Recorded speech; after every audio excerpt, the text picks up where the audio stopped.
The stones under your feet are smooth and cold, and the evening air along Lake Baikal carries the clean smell of fresh water and wet rock. At the shore, the last light still rests on the shallows, turning each pebble clear beneath the surface. But only a little farther out, the water deepens into a blue so pure and quiet, it seems to keep its own time. You follow that fading band of light as the beach slips behind you and the lake opens downward instead of outward. Baikal is not only wide, but ancient, a rift in the earth filled with cold water more than a mile deep. Its clarity lets you see the descent begin long before darkness truly arrives. In this thinning light, the twilight waters are not empty at all, but gently inhabited by drifting plankton, pale amphipods, and fish so translucent they almost disappear. Along the submerged slope, geology and life remain close together, stone falling away by slow degrees, and small living forms holding to the cold. If you keep following that quiet incline into the dimmer water, the hidden middle world of Baikal begins to show itself. The stones fall away slowly at first, as if the shoreline is only reluctantly giving you up. A few ribbons of green algae still cling to the shallower rock, waving in the last reach of evening. Small crustaceans move among them, so light and pale that they seem less like animals than drifting thoughts. Because the water here is so unusually clear, you can watch the bottom continue downward long after most lakes would have turned opaque. That clarity changes the descent. It means you do not pass suddenly from one world into another. Instead, you witness the handover. Pebbles become cobbles. Cobbles become shelves of older stone. The slope lengthens, and the blue between you and the bottom begins to thicken. With that deepening blue comes the first clear decision. You could remain where the shore still feels near, where the last sunlight reaches the rock, and every shape holds its outline. Or you can keep following the submerged incline, trusting the lake's slow geometry, and let the familiar brightness thin around you. You choose the slope. That choice matters at once, because Baikal is built for depth in a way few lakes are. It sits inside an active rift, a place where the crust has been pulling apart for millions of years, making room for a basin that kept sinking and filling, until it held an inland sea of extraordinary cold fresh water. The consequence of that long tectonic opening is beneath you now. The bottom does not end after a convenient drop. It keeps going. The light, still silver near the surface, has already shifted lower in the spectrum. The warm colors have gone first. Red is lost almost immediately, then orange, then much of yellow, leaving stone and skin and water touched mostly by green and blue. Everything begins to look calmer for that reason. The lake has not changed its nature. Only the light has changed what can be seen of it. A little farther down, the water cools with a steadiness that you feel before you would think to name it. Late summer lingers at the surface, but not here. Here the cold is older, stored from long winters and deep circulation, and it gathers around you without sharpness. That drop in temperature creates another quiet threshold. Life from the upper shore thins. In its place come forms better fitted to constancy. A cloud of plankton hangs in the water ahead, visible only when the angle of fading light catches it. They drift rather than swim, but their drifting is not aimless. Some rise and fall with daily light cycles. Others are carried along invisible paths, guided by slow currents sliding over the underwater slope. Because so much of Baikal's living system begins with these suspended bodies, following them becomes the next natural step. You do not chase any single creature. You stay with the layer where particles fall, where tiny feeding forms gather, where the slope and the open water still speak to one another. The result is subtle, but it changes everything. The lake no longer feels like empty space above a bottom. It begins to feel structured, arranged in bands of light, cold, food, and movement.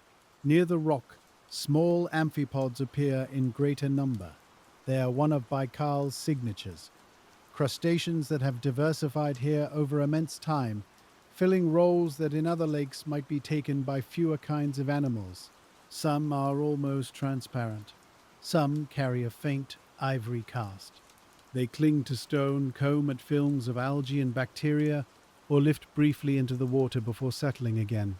Because the lake has been isolated for so long, many such forms exist nowhere else. That isolation is not dramatic. It is simply patient. A deep basin, cold water, stable oxygen, long ages, and separation from other freshwater systems can do remarkable things if given enough time. The rock to your right steepens, and the last obvious pebbled beach is gone. Now there are ledges, fractures, and angles that hint at the greater architecture of the rift. These are not random broken stones. They are part of a basin shaped by extension, by faults, by old movements in the earth that opened space for this water to gather.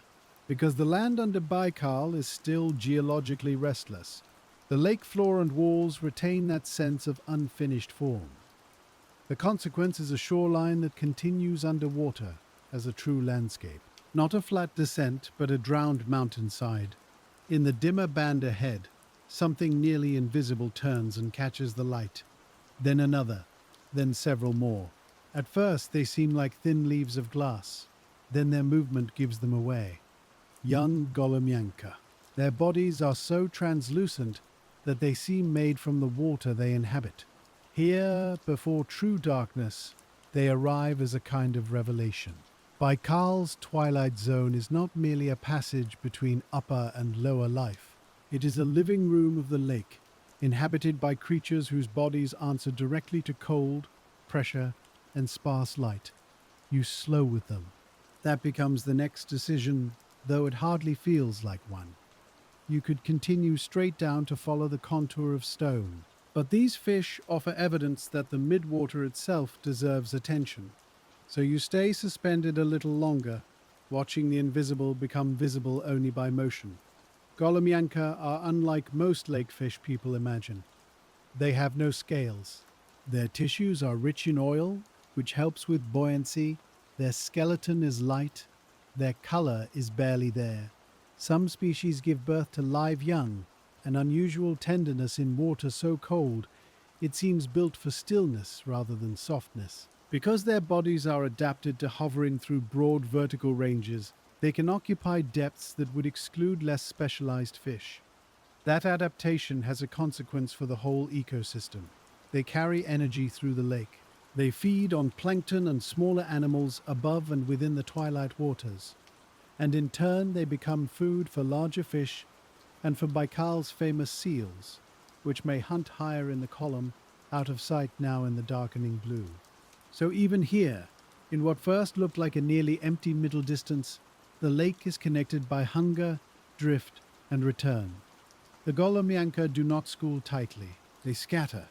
Each one hangs at its own angle, then tilts, then rises a little, then eases down again. There is no flash of silver, no hard edge, only the occasional small correction of a body almost erased by its setting. That gentleness alters the mood of the descent. You are not entering a crowded world. You are entering a sparse and deliberate one.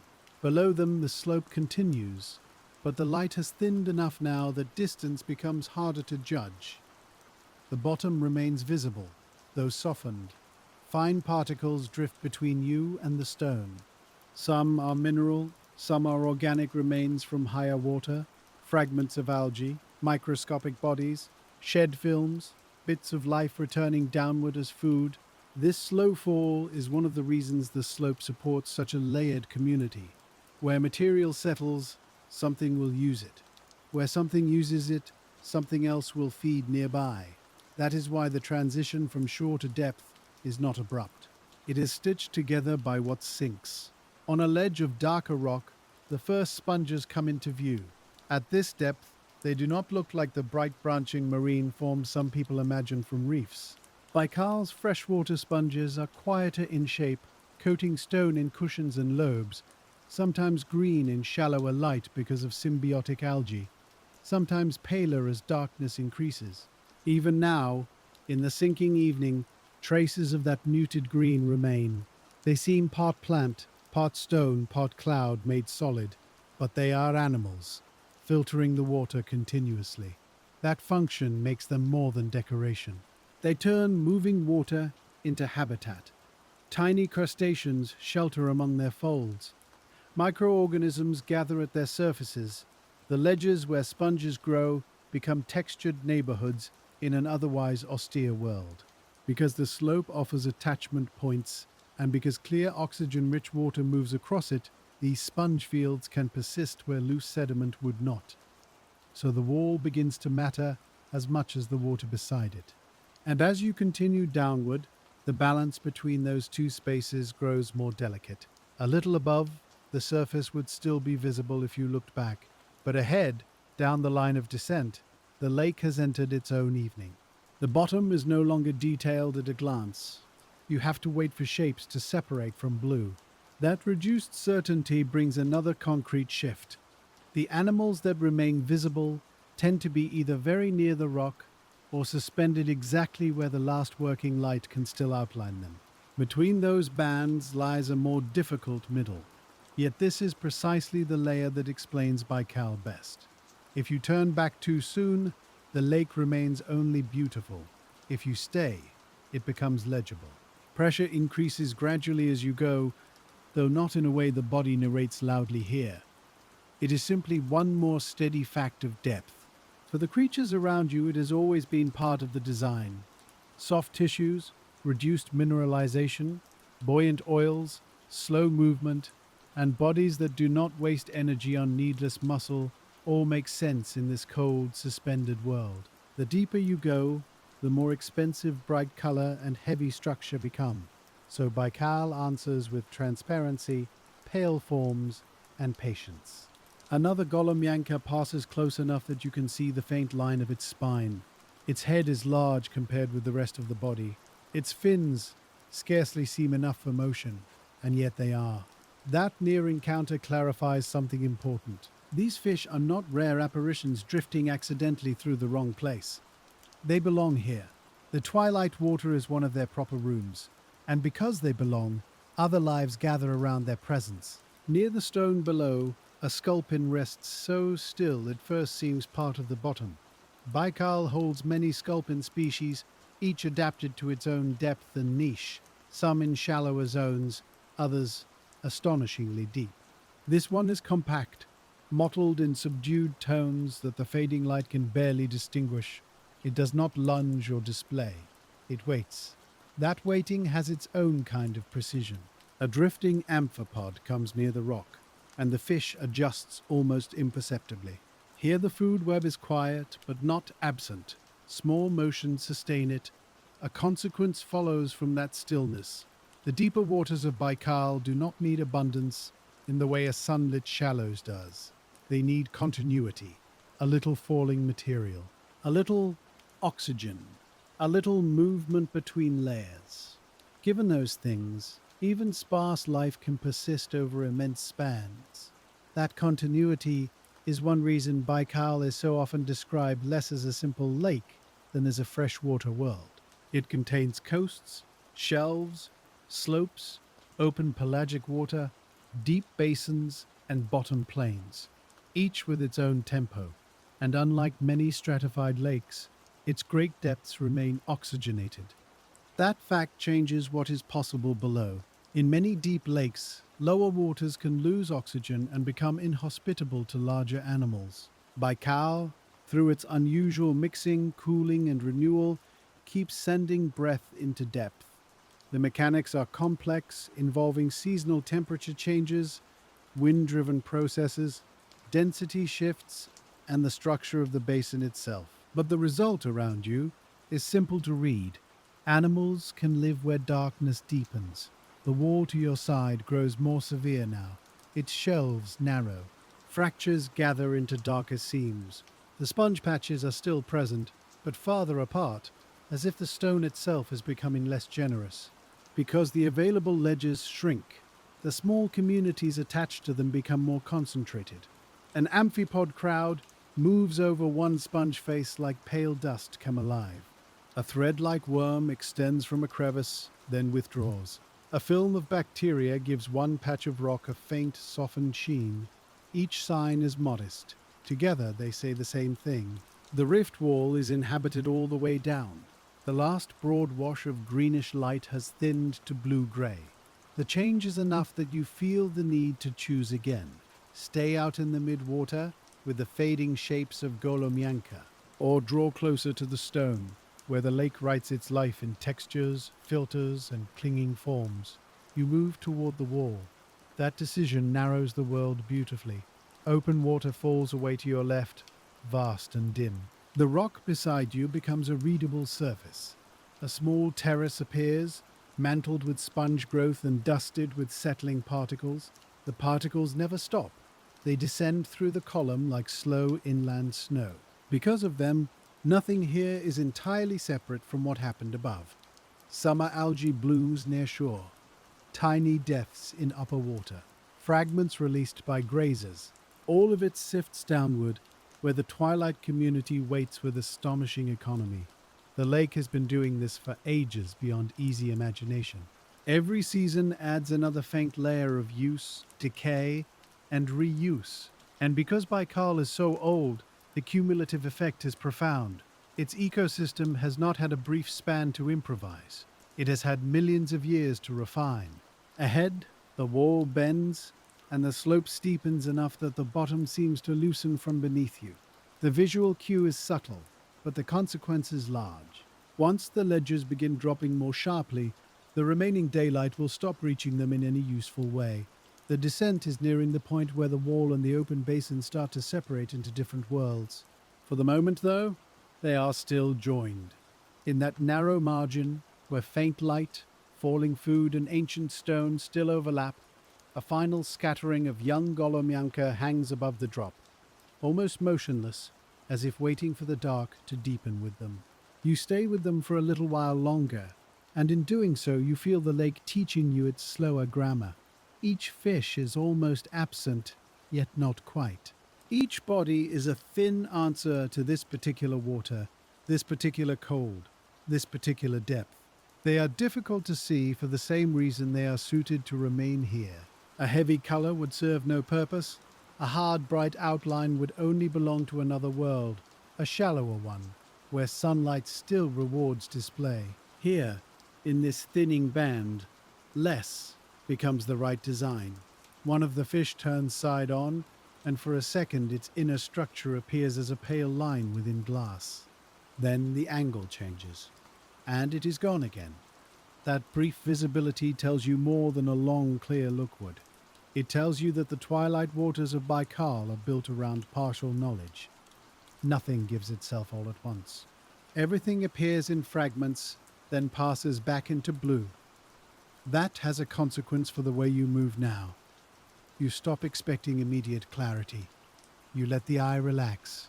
You wait for outlines to gather in their own time. The wall continues downward beside you, and because you have drawn closer to it, its structure begins to separate into finer details. There are narrow cracks where old stresses split the stone. There are shelves dusted with settled matter. There are overhangs so slight they seem only suggested. But even these small changes in surface make room for life. A sponge coating one ledge grows thickest where the current is just strong enough to bring suspended food, and just gentle enough not to scour it away. That balance matters. Filter-feeding animals do not need force. They need steadiness. Baikal's depths offer exactly that. Cold water moving patiently across old stone. The sponge itself looks almost velvety from a distance. Up close, it becomes stranger and more intricate. Its surface is not smooth at all, but pierced and folded, a living fabric through which water passes continuously. In shallower bands, some Baikal sponges carry symbiotic algae and so appear green in daylight. Here, where useful light is fading towards insufficiency, the color weakens. The green is no longer vivid. It becomes muted, then olive, then pale. That change is not merely cosmetic. It records a shift in energy. Above, light once contributed more directly to these communities. Below, filtering and recycling take over. So the wall itself becomes a document of descent. Its colors fade with depth. Its textures gain importance. Its living cover changes from sun-touched to fully cold water. Near one sponge cushion, a cluster of amphipods moves in a slow, unsettled pattern. Not schooling, not exactly scattering. They seem to test the water constantly. Some pick at the sponge surface, feeding on films or tiny trapped particles. Others pause in crevices, then lift into the water and settle again. Their bodies are translucent enough that the dim light passes through them at the edges. Legs flicker, antennae search. They are not elegant in the way the Golomyanka are. They are busier, more mechanical, but no less suited to this place. Baikal holds an extraordinary diversity of amphipods, the result of isolation, depth variety, and long evolutionary time. In many lakes, small crustaceans fill familiar modest roles. Here those roles have multiplied. Different species occupy different depths, substrates, and feeding habits, partitioning the lake into many fine ecological rooms. That variety means the descent is never as empty as first impressions suggest. The forms are small, the labor is quiet, but it is continuous. The rock face dips more sharply now, and your attention has to keep adjusting between what clings to the wall and what hangs beyond it. The open water on one side grows harder to read. The stone on the other grows harder to follow. Between them is a zone of uncertainty that feels almost architectural, like the edge of a stair fading into mist. You continue because the evidence around you says that this edge is productive. Food is still falling through it. Young fish still pass through it. Attached communities still make use of the slope.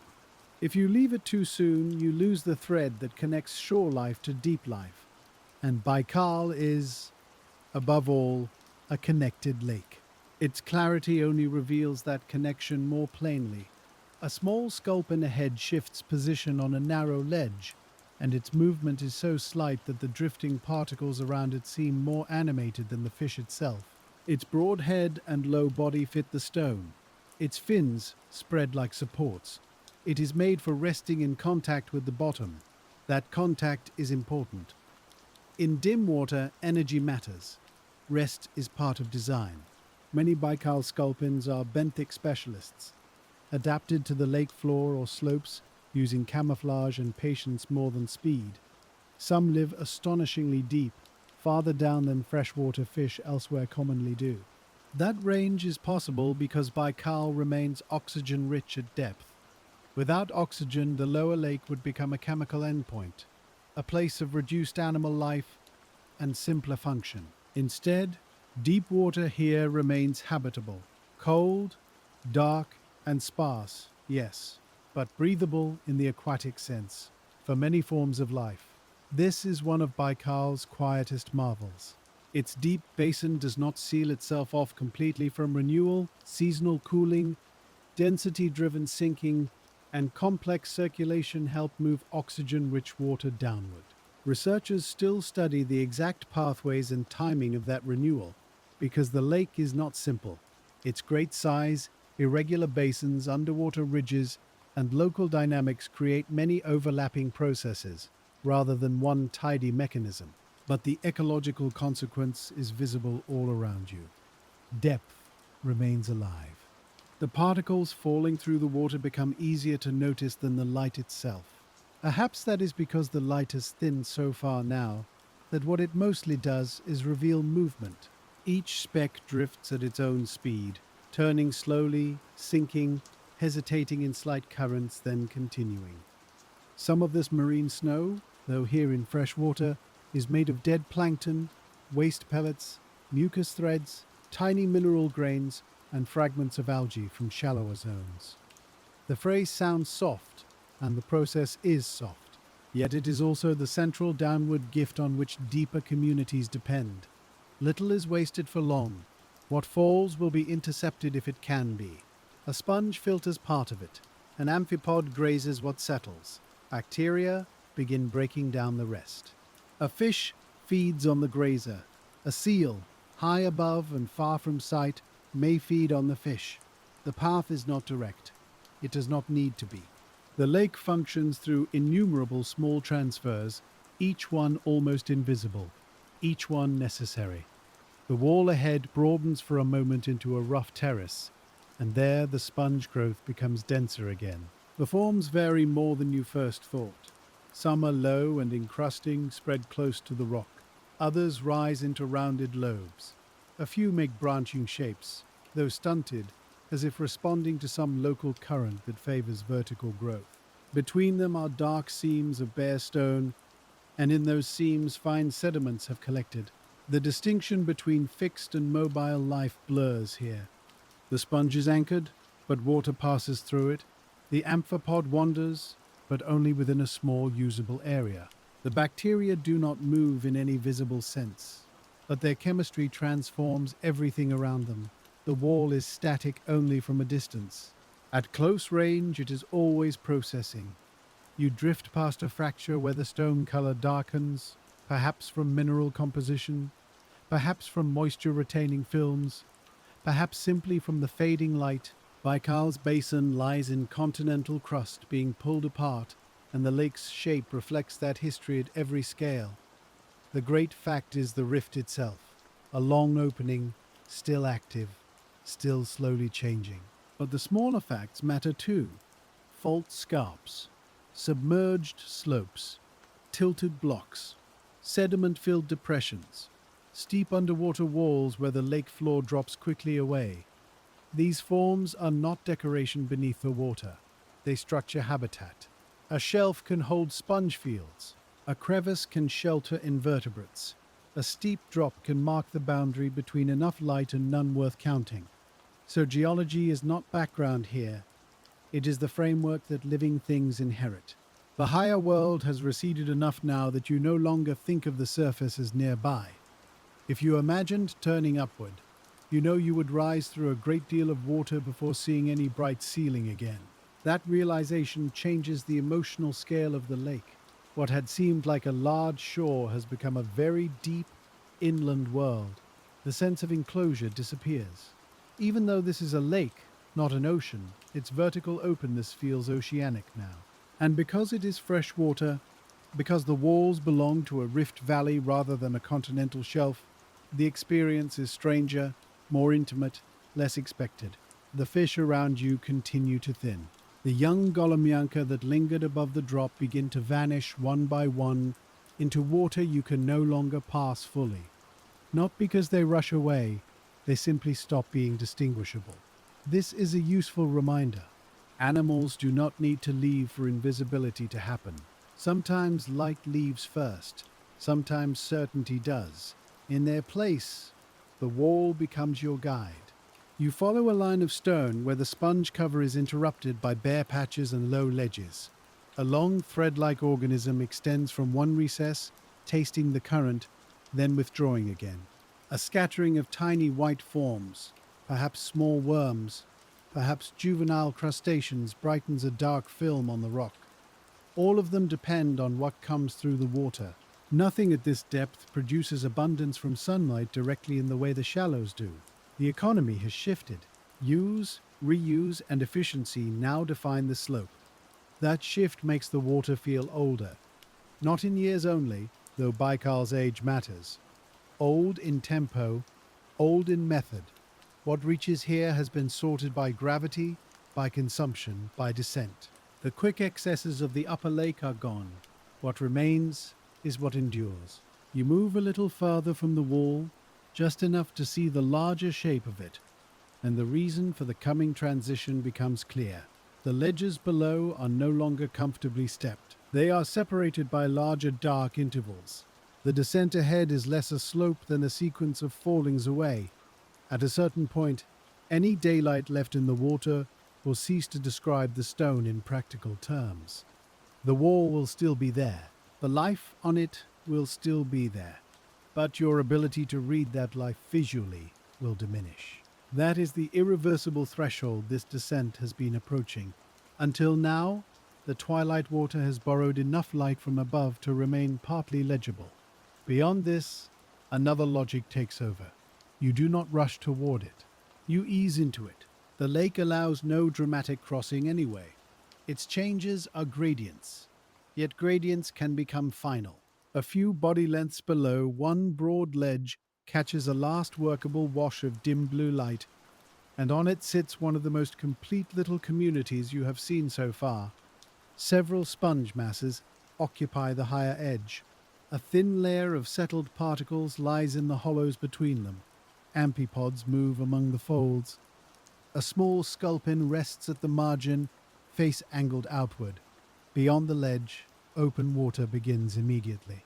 It is a perfect border place. Food from above can still arrive. Predators can watch from the edge. Filter feeders have attachment and flow. Scavengers have surfaces to browse. The whole arrangement exists because stone, current, and depth have aligned. That is often how ecological richness appears in quiet environments. Not everywhere at once, in very specific places where physical conditions happen to fit. If you wanted to understand Baikal's hidden middle world in one view, this ledge would offer it. It holds the rift wall, the drifting food, the attached animals, the benthic fish, and the nearby pelagic water where translucent life passes through.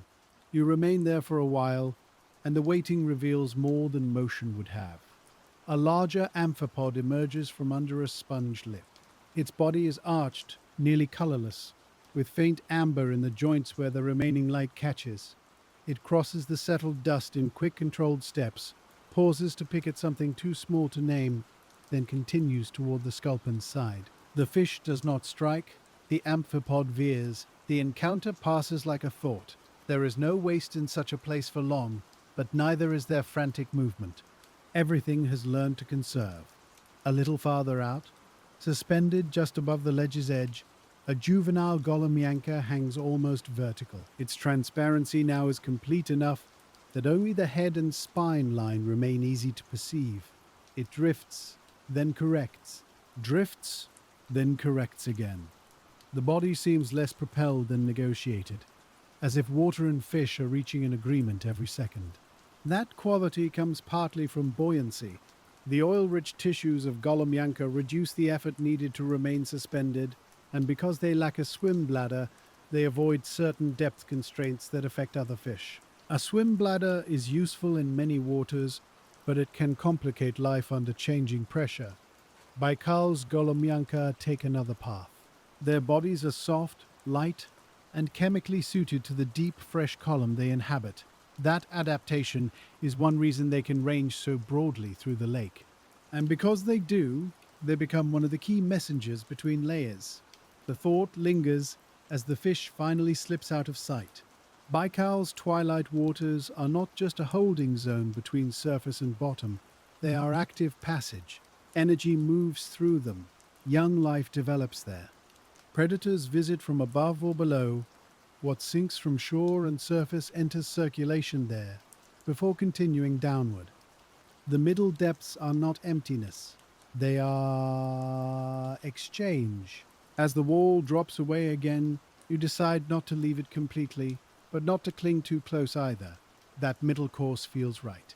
Too near the stone now, and much of what lies ahead will dissolve into unreadable dark textures. Too far into the open water, and you lose the geological reference that has made the descent coherent. So you travel beside the wall, allowing both spaces to remain in view while they still can. The temperature seems to settle into a more absolute cold. Not colder by sudden degree, but more complete. Near the shore there were still traces of season in the water. Here season has little authority. The deep lake preserves a steadier thermal world. At many depths in Baikal, temperatures remain close to just above freezing, especially below the influence of summer warming. That constancy shapes metabolism, growth, and behavior. Life proceeds slowly. Bodies do not spend energy casually. The whole ecosystem carries that restraint. The water around you is so clear that darkness does not feel cloudy. It feels transparent and immense. This is one of Baikal's most disorienting gifts. In other lakes, depth often becomes obscurity because suspended sediments, colored dissolved material, or plankton blooms thicken the water. Here, clarity extends the reach of perception, even as light fails. You can see farther into dimness than seems reasonable. The result is not reassurance, It is spaciousness. The dark is not a wall, it is a volume. Particles continue to descend through it. The wall beside you now shows more bare rock than sponge. Whether this reflects changing current, available surface texture, less useful light, or simply local conditions, the effect is unmistakable. Habitat becomes patchier. Where sponge persists, it matters more. Where cracks hold a little detritus, activity concentrates. An amphipod cluster on one patch of wall looks almost like wind moving through dry grass, though there is no wind here, only minute current and many tiny bodies changing place. The image reminds you that analogies from land are useful only briefly. Baikal's deeper waters finally ask to be understood on their own terms. Gravity acts differently here. Food arrives from above rather than spreading from a soil. Light withdraws not with sunset alone, but with every added meter of depth. Stone is not foundation for trees or moss, but for filters and films. And the open distance beside the wall is inhabited by fish that seem scarcely made of matter at all. A pale blur lifts from the rock and resolves into another sculpin, then settles again farther downslope. Its relocation is so minimal that it feels less like swimming than changing punctuation. These fish are reminders that the bottom can be inhabited without being busy. Presence does not require spectacle. A body resting on cold stone can be as fully adapted as a body moving freely in mid-water. In fact, on a slope where food is intermittent and temperatures low, stillness can be a profound advantage. You continue downward until the wall begins to seem less like a vertical companion and more like one boundary of a much larger interior space. That is the sign you have entered the threshold between the readable twilight slope and the inner basin beyond. The wall has not ended, but its authority has loosened. The basin's open volume now competes with it. The drifting particles grow more numerous against the dark. Whether they are truly denser here or simply easier to notice against the deepening background hardly matters. They give the water its only pervasive texture. Above, somewhere beyond sight, whole systems of shore and surface continue their seasonal work. Algae grow, zooplankton feed, fish rise and descend, storms trouble the upper layers. Ice will come in winter. Snow will gather on land. Rivers will carry minerals and dissolved material into the lake. Yet all of that reaches this depth, softened into descent. No noise arrives with it. No sudden color. Only a patient rain. One long fracture in the rock opens into a recess deep enough that the light cannot read the back of it. At the entrance, several amphipods hover and dart inside again. It is easy to imagine such recesses all along the wall serving as shelter, brood space, or simply brief refuge from open exposure.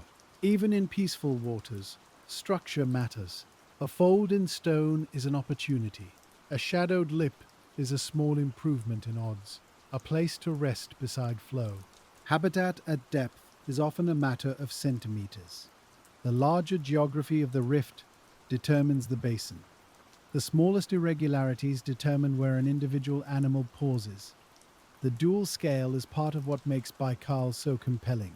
It is immense enough to alter climate around its shores, old enough to preserve lineages found nowhere else, and detailed enough that a sponge-covered crack can matter profoundly to a crustacean no longer than a fingernail. You drift on, and the last true distinction between blue and black begins to soften. Not vanish. Soften. The water still carries color, but only barely. From here onward, shape will matter more than hue. Contrast will matter more than shade. This is where many landscapes become emotionally simple. They reduce to stone, water, and occasional life. But Baikal's deep slope becomes emotionally richer as it grows visually poorer. The less the eye is given, the more carefully the mind attends. Each revealed animal feels earned. Each texture on rock feels consequential. The lake strips away distraction and leaves structure. Another band of sponge appears, unexpectedly broad, and for a while the wall feels inhabited again in a more continuous way. The growth is paler than before, almost grey-green in the fading light. Some parts look healthy and full, other patches seem thinner, perhaps damaged, perhaps covered by fine sediment, perhaps simply a different species or age of colony. Freshwater sponges in Baikal can be sensitive to changing conditions, and their health can reflect broader environmental shifts in temperature, nutrient balance, or disease pressure. Even here, in ancient deep water, living communities are not frozen outside time. They respond, they fluctuate, they remain part of an ongoing system rather than a museum. That thought brings a softer kind of urgency to the descent, not fear, attention. Ancient places feel permanent, but they are made of processes, and processes continue. So you keep watching for process instead of spectacle, and the lake rewards that patience almost at once. A dim veil of particles passes across the wall, and what first seemed like empty water begins to sort itself into layers. Some grains fall straight down, some hesitate in a side current, some lift briefly from the stone, as if the wall itself has exhaled them. That small motion tells you the slope is not only collecting what sinks from above, it is also giving things back, loosening settled matter into the water whenever current changes along the rock. The consequence is subtle but important. Food is not delivered to depth in one simple downward line. It is caught, held, grazed, resuspended, and passed along again. In a lake this old, even the journey of a fleck of organic dust becomes part of the architecture. You drift a little farther from the wall, just enough to see how the ledges break apart below. The shelves that once held coherent sponge fields are now separated by darker gaps. In each gap, the eye expects emptiness. Yet emptiness rarely holds. A pale amphipod appears, then another. A small benthic fish rests where the rock softens into a little fan of sediment. A bacterial film dulls one surface into velvet grey. The wall has not become lifeless. It has become more selective. That selectivity follows naturally from depth. Less useful light reaches here, less fresh food arrives in concentrated form. Attachment points are fewer, current patterns shift over smaller scales. Where conditions remain suitable, life persists. Where they do not, stone simply remains stone. This is one of the reasons the descent feels more precise now. Earlier, the whole slope seemed generally inhabited. Here, each occupied patch has to be read as evidence. A sponge mass says the water flow is right. A cluster of amphipods says enough edible material gathers there. A resting sculpin says the bottom shape offers stability and opportunity. Every living sign is also a measurement of the place around it. The wall bends away again, and for a while the open water widens into a deeper blue volume beside you. That widening changes your attention. Instead of searching only the rock, you begin to watch the space between wall and basin. This is where twilight thins towards something more interior. The younger Golomyanka are gone now, or else they remain present only beyond your ability to separate them from the water. In their place are movements so faint they could be imagined until one of them turns. A larger Golomyanka, older than the juveniles above, appears not as a complete body, but as a pale drifting line. Its head catches the dimness first, then the long taper of the body, then the vanishing again. It hangs in the open water well away from the stone. That placement matters. The fish is not using the wall as shelter. It is using the water column itself, where buoyancy and stillness let it remain almost perfectly suspended. Baikal's Golomyanka are often described as pelagic fish, and that word, pelagic, simply means they belong to open water rather than the bottom. But in a lake like this, the term gains a different softness. Open water does not mean exposed in any dramatic sense. It means spacious. It means lightly inhabited. It means a body can drift through several vertical worlds without ever touching ground. The fish tilts, corrects, and rises a little. Then it levels off. Its oil-rich tissues help keep it from sinking quickly, and because those tissues are less dense than the surrounding water, the fish can occupy different depths with remarkably little effort. That adaptation shapes behavior. A creature that can remain suspended cheaply does not have to hurry. It can wait for prey to drift near. It can move gradually through the water column. It can make use of a huge inland volume that would be costly for other fish to inhabit continuously. You follow it for a while, not by chasing, but by allowing your own descent to match its slow movement. The wall remains dimly present to one side. The open basin deepens to the other. The fish becomes a temporary guide between those two spaces. As it drifts, you begin to notice that the particles around it are not evenly distributed. There are slight bands where the snowfall thickens and bands where it thins. That pattern comes from physics before biology. Water masses with different temperatures and densities can slide past one another. The smallest changes in current can gather drifting material into thin layers. The remains of plankton, bacteria, and dissolved organic matter can all accumulate along these subtle boundaries. And where material gathers, feeding becomes easier. So the Golomyanka's path is not random. It traces a place where the lake's invisible structure has concentrated edible life. This is how Baikal keeps revealing itself. What looks featureless at first turns out to be shaped by gradients too fine to see directly. The fish is reading them with its whole body. A faint shimmer of tiny crustaceans hangs ahead, almost too diffuse to notice. They are not glowing. The lake is fresh water, not a deep sea of bioluminescent flashes. Yet in the dimness they produce a kind of grain, a living texture, copepods, minute drifting animals of the plankton, pulse in short motions through the water. Larger amphipods lift up among them and settle back. The Golomyanka turns into that thin field and begins to feed. You can barely see the act itself. Only the small adjustments of the mouth, the slight shifts of body angle, the reduction in drift as the fish holds position. Its prey are tiny. Its movements are economical, but the consequence is large, because this is how the middle depths become inhabited rather than vacant. There is enough suspended life to support fish. There are enough fish to support larger predators. And all of it remains linked to what the upper lake grows and what gravity delivers. The fish finishes feeding and eases downward. You go with it.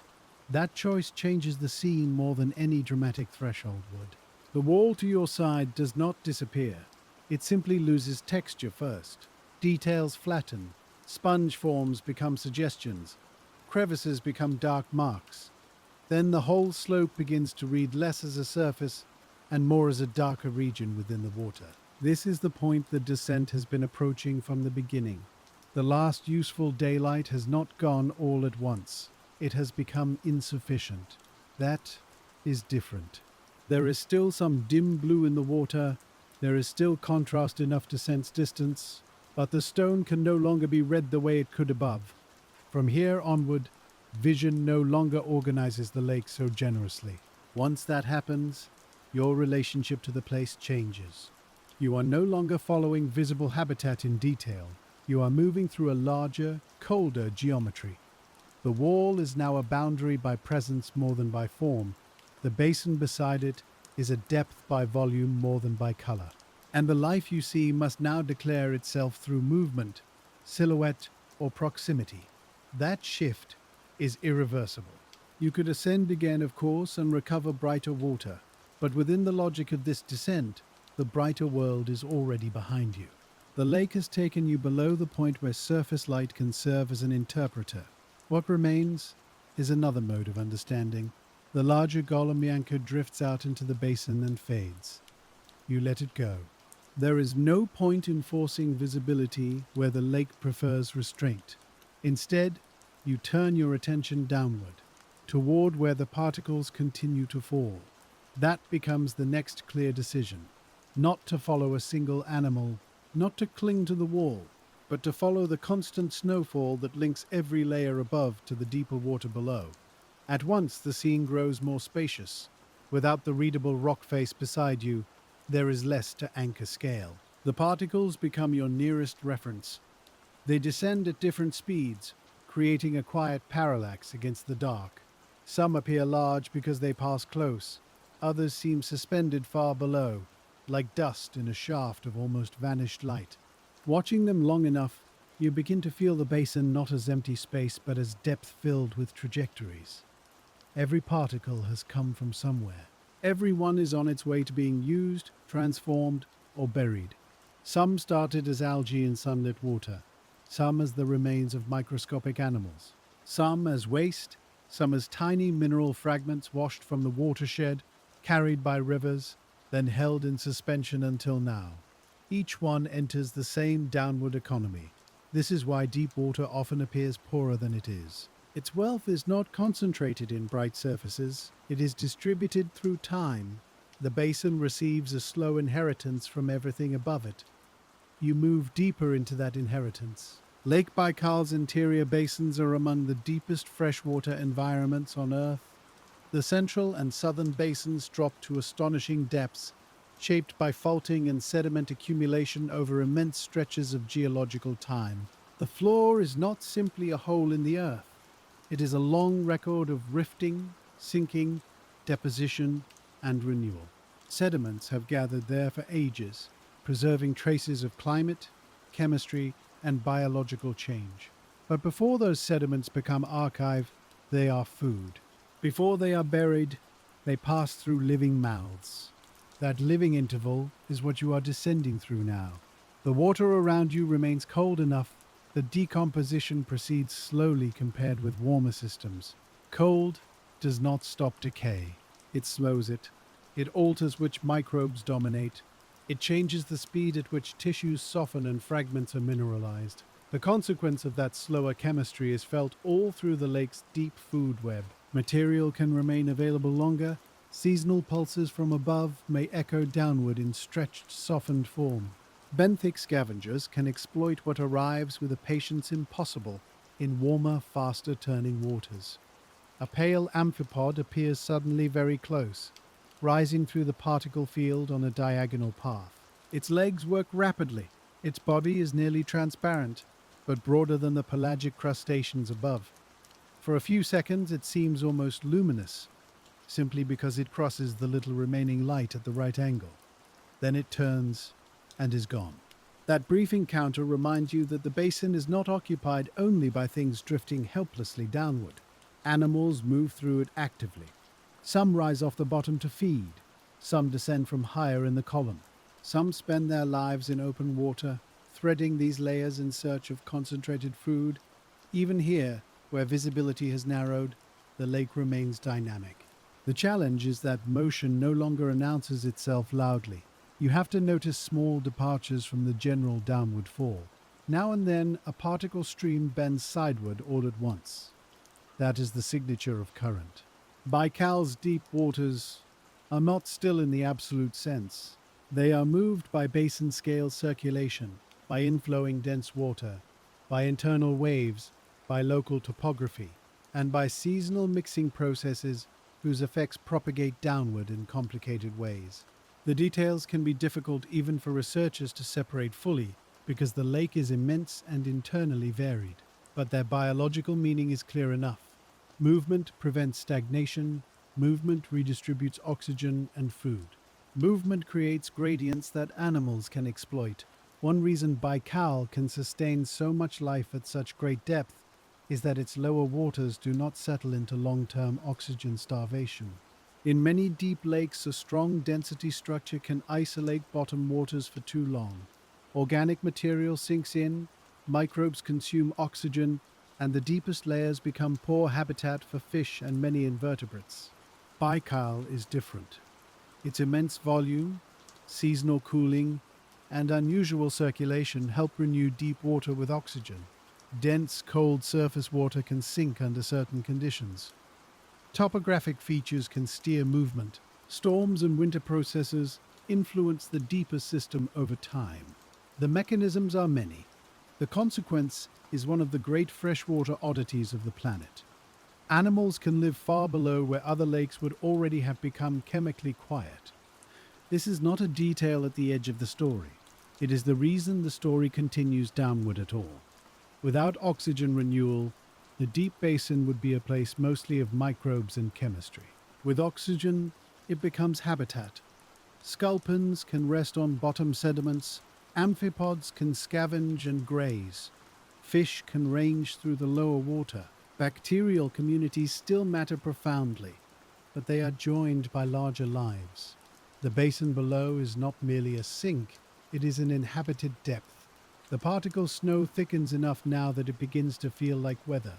Not a storm, something gentler. A winter field of flakes crossing a dark valley. The comparison is imperfect, but useful.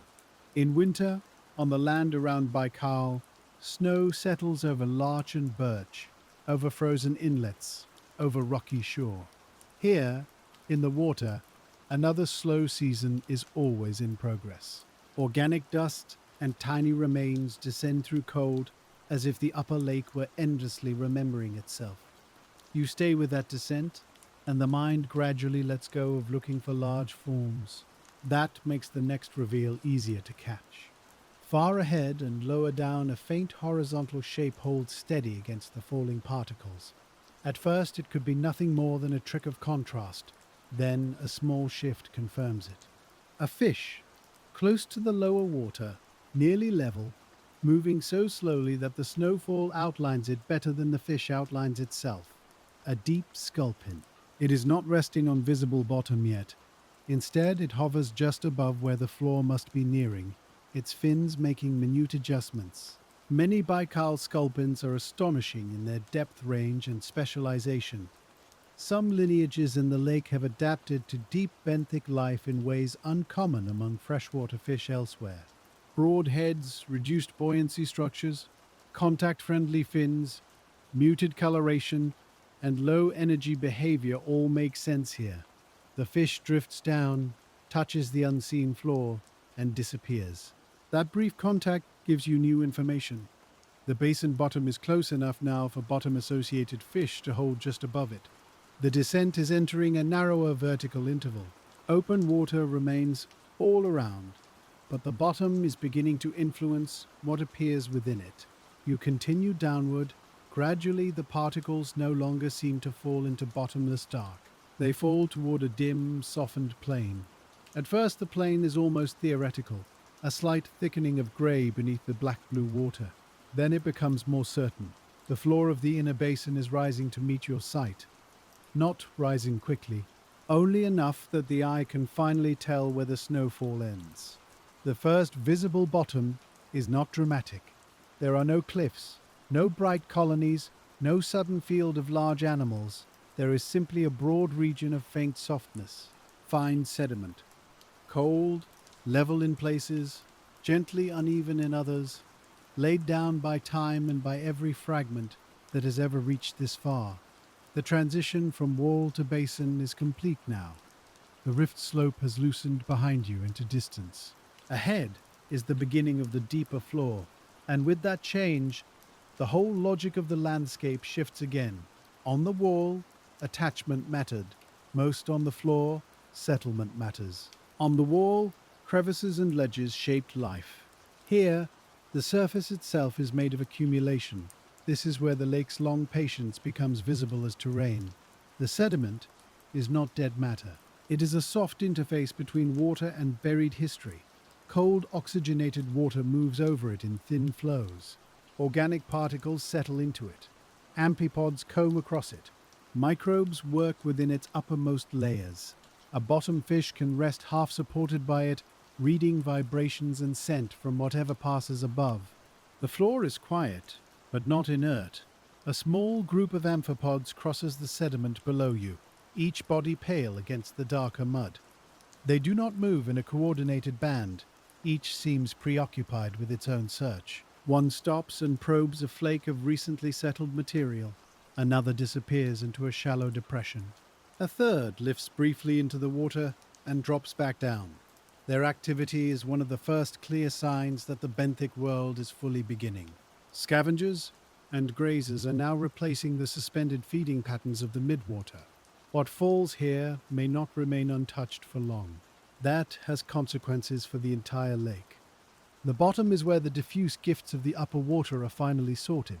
Some material is eaten almost immediately, some is mixed into the surface sediment by invertebrate movement. Some is broken apart by bacteria.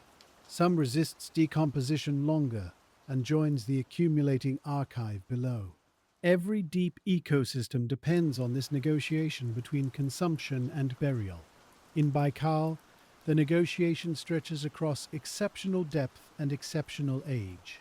You come lower still, and the sediment gains texture. There are tiny ridges, perhaps shaped by weak currents or by the movement of animals. There are scattered specks of darker detritus. There are faint tracks, so delicate they vanish if you stop looking directly at them. A resting sculpin sits ahead with the same composure as the fish on the wall above, but now it belongs fully to the basin floor. Its body matches the sediment in color so closely that only the outline of the head gives it away. The pectoral fins spread like little arms against the mud. It is not sleeping, it is conserving. That distinction matters in cold water. Stillness is not absence of awareness. The fish is positioned where scent, touch, and the movement of nearby invertebrates can reach it.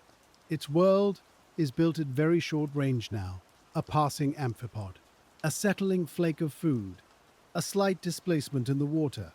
Such events are enough. The basin floor asks for a new kind of attention from you as well. There is no longer much value in searching the distance. The distance remains mostly dark and undisturbed. Meaning gathers close to the sediment. In the upper twilight, large volumes of water felt alive because particles and fish occupied the whole column. Here, life gathers at the boundary itself, where falling matter meets the floor. That boundary is one of the most important places in any deep lake. Chemistry changes across a thickness no greater than a few grains of mud. Water above remains fully oxygenated. Below the surface of the sediment, oxygen may decline quickly as microbes consume organic matter. Different bacteria occupy different depths in that thin layer. Nutrients are released, transformed, or locked away. Tiny burrowers alter the texture. The result is a biological skin spread over an ancient deposit. If the floor seems calm, it is because its most important work is small. In one patch ahead, the sediment looks slightly darkened, almost polished. As you draw nearer, the reason becomes apparent.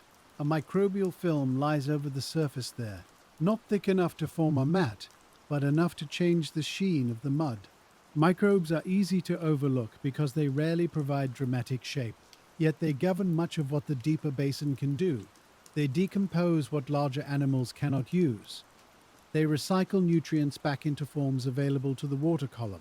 They determine how quickly organic matter is processed or preserved, and because the temperature is low, their activity unfolds with a slowness that matches the rest of the lake. This is another quiet consequence of cold. Nothing hurries decomposition, but nothing suspends it either. Instead, the basin works patiently. A second sculpin appears farther on, larger than the first, and perched near a small lump of firmer sediment, or perhaps buried stone. For several long moments it does not move at all. Then its gill covers pulse, and one eye shifts.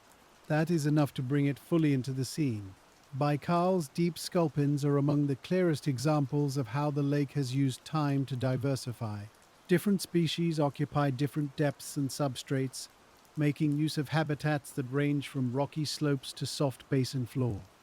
In another lake, such differentiation might be modest. Here, millions of years of relative isolation and available ecological space have allowed lineages to spread into roles that elsewhere remain unfilled. The fish before you is one small endpoint of that history, a body shaped by pressure, cold, oxygen, and a world where prey arrives in scattered increments. And because the food arrives in such small, scattered gifts, the floor rewards anybody able to wait without wasting much. A deep amphipod moves across the sculpin's field of stillness. Then another, tracing faint, interrupted lines over the mud.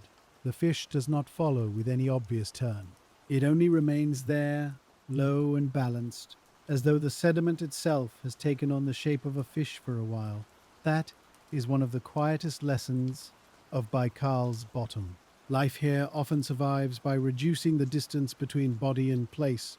The more perfectly an animal fits the slope of the mud, the less effort it spends resisting the lake.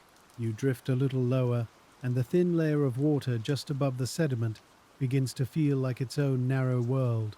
This is where the falling snow of organic matter slows, catches, and settles.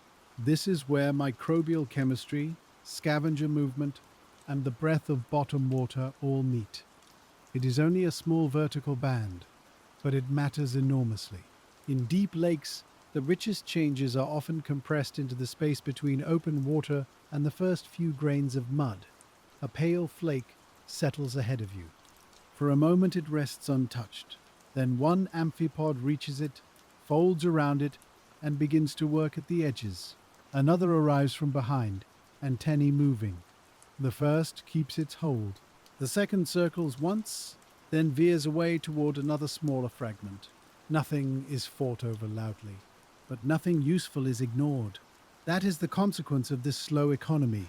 When food is thinly distributed, attention becomes a form of adaptation. The mud around them looks smooth from a distance, yet close up it is full of tiny decisions. There are shallow grooves where small bodies have passed. There are little dimples where particles have struck and settled. There are firmer mounds where buried grains or old compacted patches resist the general softness. Each difference changes how material gathers. Each change creates another slight preference for something alive. The basin floor is broad, but it is not uniform. Not to the animals that live here. To them, a small ridge is a current break. A shallow hollow is storage. A buried stone is shelter. A patch of fresh detritus is opportunity. So even now, with the landscape flattened by darkness, the lake continues to sort itself into many usable rooms. Cold water glides over the sediment so gently that you notice it mostly through what it does to the falling particles. Some settle straight down.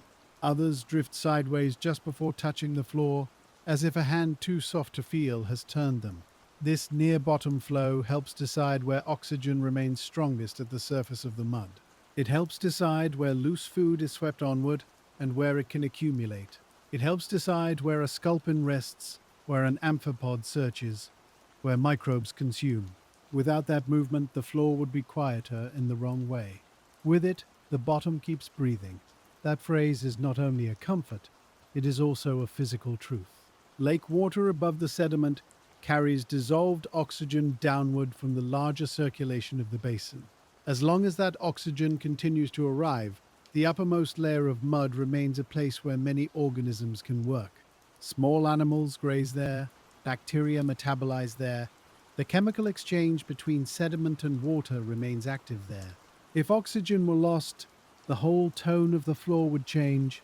Many of the larger benthic animals would disappear. Decomposition pathways would shift. The living skin of the basin would become thinner in one sense and harsher in another. But Baikal, with its unusual renewal of deep water, keeps this interface open to more life than most lakes of such depth could sustain. You can read that difference in the patient abundance of the small. Another group of amphipods appears, larger than the first, with bodies thick enough to show faint opacity rather than complete transparency. They move with a practical urgency that never becomes frantic. One lifts a little into the water, catches a drifting speck before it lands, then drops back. Another digs shallowly into the fluff of newly settled sediment and disappears halfway, leaving only its hind segments visible. For creatures so small, they are important engineers. As they stir the upper mud, they help mix fresh organic matter downward and expose older particles upward. This kind of biotubation, the turning and reworking of sediment by living bodies, may seem slight at the scale of one crustacean. Over years, across a whole basin, it becomes a shaping force. It changes how oxygen penetrates the mud. It changes where microbes live. It changes what is preserved and what is broken down sooner. So the floor is not only receiving history, it is editing it. That thought settles with you as you move over a broad plain of dim, soft sediment that seems, at first glance, almost empty. Then the emptiness breaks into signs. A shallow track curves away and vanishes. A low fish shape sits beside a tiny rise. A scatter of white-bodied scavengers combs a darker patch. The basin never offers spectacle all at once. It offers proof, proof that the old water still feeds something, proof that the mud is active, proof that the descent from shore to twilight to depth has not ended in stillness alone, but in a steadier kind of work. Somewhere above this floor, the water column remains immense. Golomyanka still drift in middle layers, plankton still occupy thin feeding bands. The wall you left behind still holds sponges to stone, yet all of those upper patterns continue to arrive here in transformed form. This is where the whole lake becomes legible as one system. The shallows grow with light, the twilight waters transfer energy downward. The basin receives, sorts, and returns what it can. Nothing in that sequence needs speed. It only needs continuity.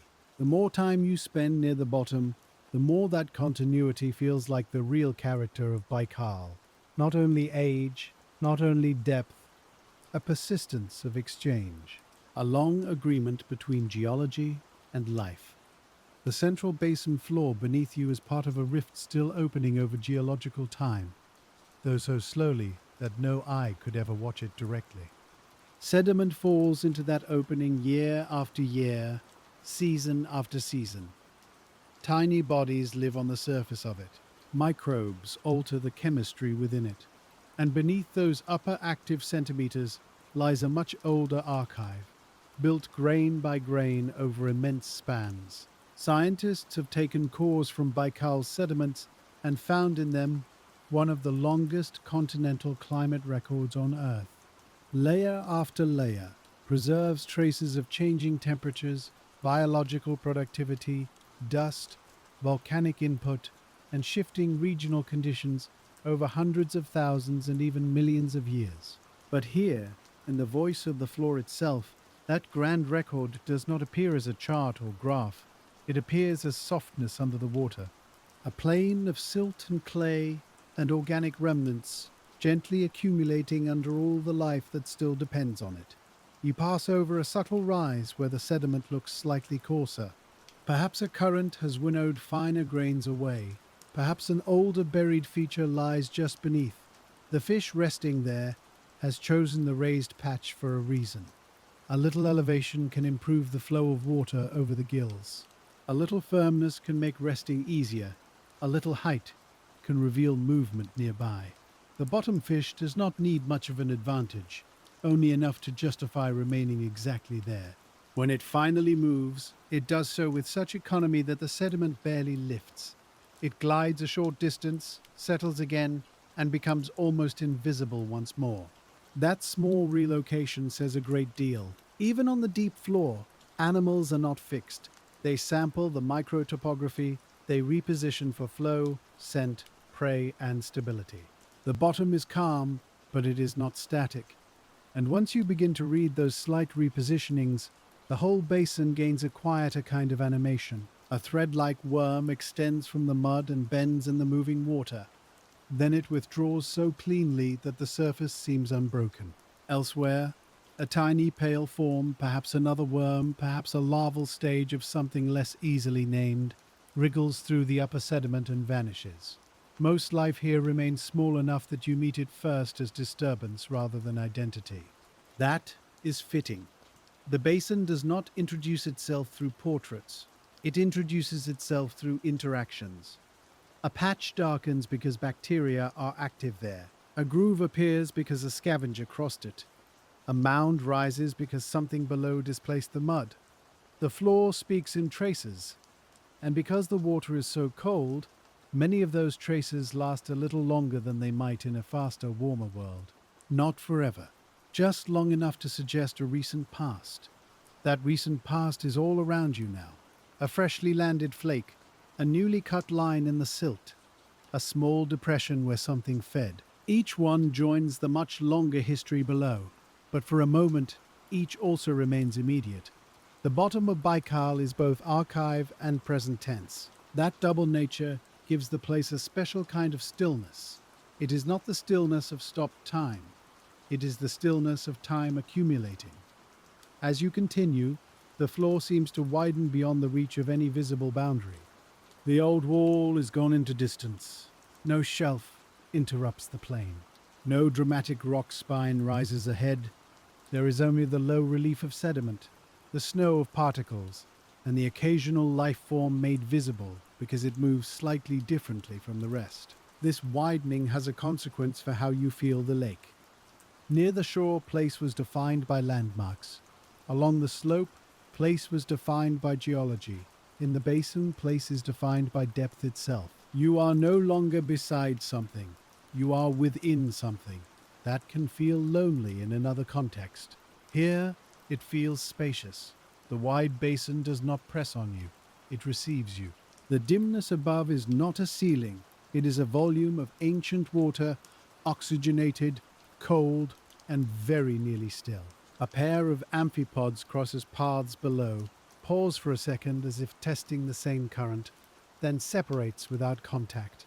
One heads toward a cluster of darker particles. The other disappears into the general pale grain of the floor. Those movements are enough to remind you that the benthic world is not merely composed of scavengers waiting for chance. Many deep amphipods are selective.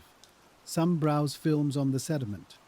Some specialize more in carrion and larger fragments. Some move between bottom and water column depending on opportunity. Across Baikal's enormous depth range, such differences become multiplied because the lake offers many subtly different habitats over long periods of evolutionary isolation. That is why the floor never feels inhabited by only one thing. Even where bodies look similar at a glance, their roles may not be. The basin's quiet diversity is one more expression of time. You notice now that the snowfall from above is not perfectly constant. At intervals it grows finer, then thicker again. This likely reflects what the upper lake has been doing, though transformed by depth and delay. A productive season near the surface can send more organic matter downward. A storm can redistribute plankton and suspended particles. The timing of blooms, grazing, and mixing alters what eventually reaches the bottom, and when. By the time those changes arrive here, they are softened. No event on the surface remains sharp all the way down. But deep communities still register those upper patterns as differences in food supply over time. In this way, the basin listens to the seasons from very far away. The response is subtle, a little more material available to scavengers, a little more microbial activity, a little more reshaping of the sediment surface. The lake floor remembers summer without ever seeing the sun. Far off to one side, a slightly brighter patch resolves into several bottom fish spread over a broad area, each separated from the others by comfortable distances. No group behavior binds them. The spacing itself is the pattern. Each fish occupies its own little claim of suitable flow and expected opportunity. This is not a crowded feeding ground. It is a sparse plain where enough exists for many individuals as long as none require too much. That is a common law of the deep. In oceans and lakes alike, abundance is diffuse, territory may be informal, but spacing matters. The fish remain settled. Only the slow movements of their gills and the occasional tilt of a fin distinguish them from the ground. If you watch long enough, one makes a short surge forward and stops again. An amphipod vanishes into its mouth. The floor returns to stillness. This is how energy changes hands at the bottom, not in long pursuits. In brief, exact motions, that small feeding event closes a circle that began much higher up. Somewhere above, plankton fed in dim open water. A Golomyanka fed on those plankton. Fragments and wastes drifted lower. Amphipods fed on what arrived. Now a sculpin feeds on the amphipod. Nothing in that chain needed to be abundant at any one moment. It only needed to continue. Baikal's age has allowed that continuity to deepen into specialization. Over millions of years, lineages found the places where the chain remained dependable enough to matter. They settled into those places. Bodies changed, behavior changed. Whole communities acquired the shape of cold patience. You remain near the sediment because every meter above it feels less informative now than this narrow layer itself. The water column still hangs overhead in vast darkness, but the bottom has become the clearest expression of what the descent has been building toward. And yet even here, at the start of the true benthic plain, the story is not finished. The floor itself changes with depth, with basin shape, with proximity to inflows, with local currents, with what the rift beneath the lake is still doing. Baikal is not an inert bowl. It is an active tectonic depression. Its basins continue to subside over geological time.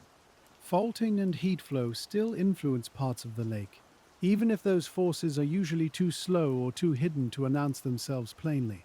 On the broadest scale, that ongoing tectonic life is why the deep floor exists at all. On smaller scales, it affects sedimentation, fluid movement, and the shape of the bottom.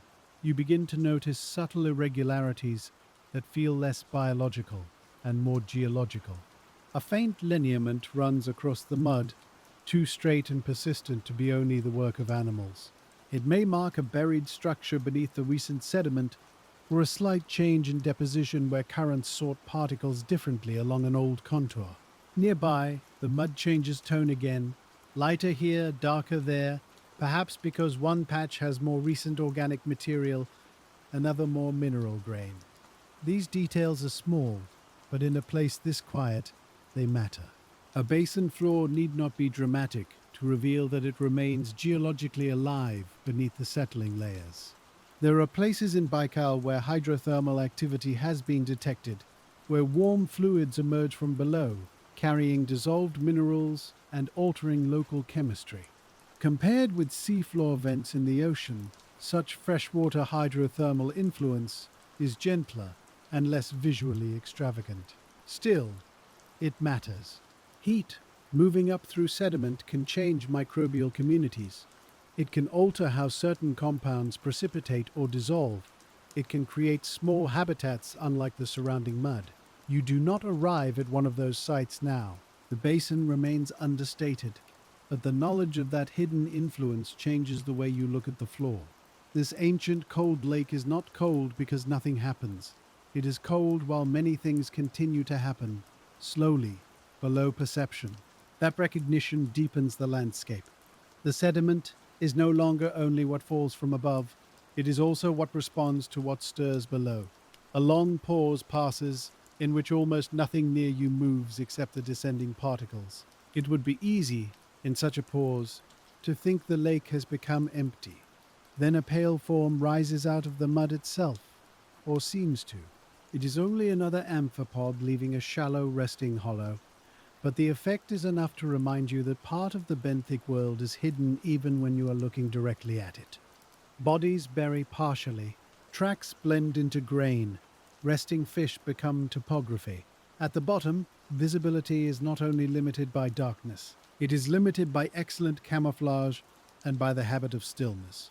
So you learn once more to trust patience over quick scanning. When you do, the floor continues to yield details. There is a small patch where finer sediment has drifted into a crescent around a buried pebble. There is a thin, lifted filament of detritus, caught on almost nothing, waving in the near bottom flow. There is a little cluster of amphipods, all facing into the same weak current, as though that direction offers the best chance of intercepting something edible. The benthic world is full of orientation. Even creatures that appear to wander do so within the quiet influence of moving water.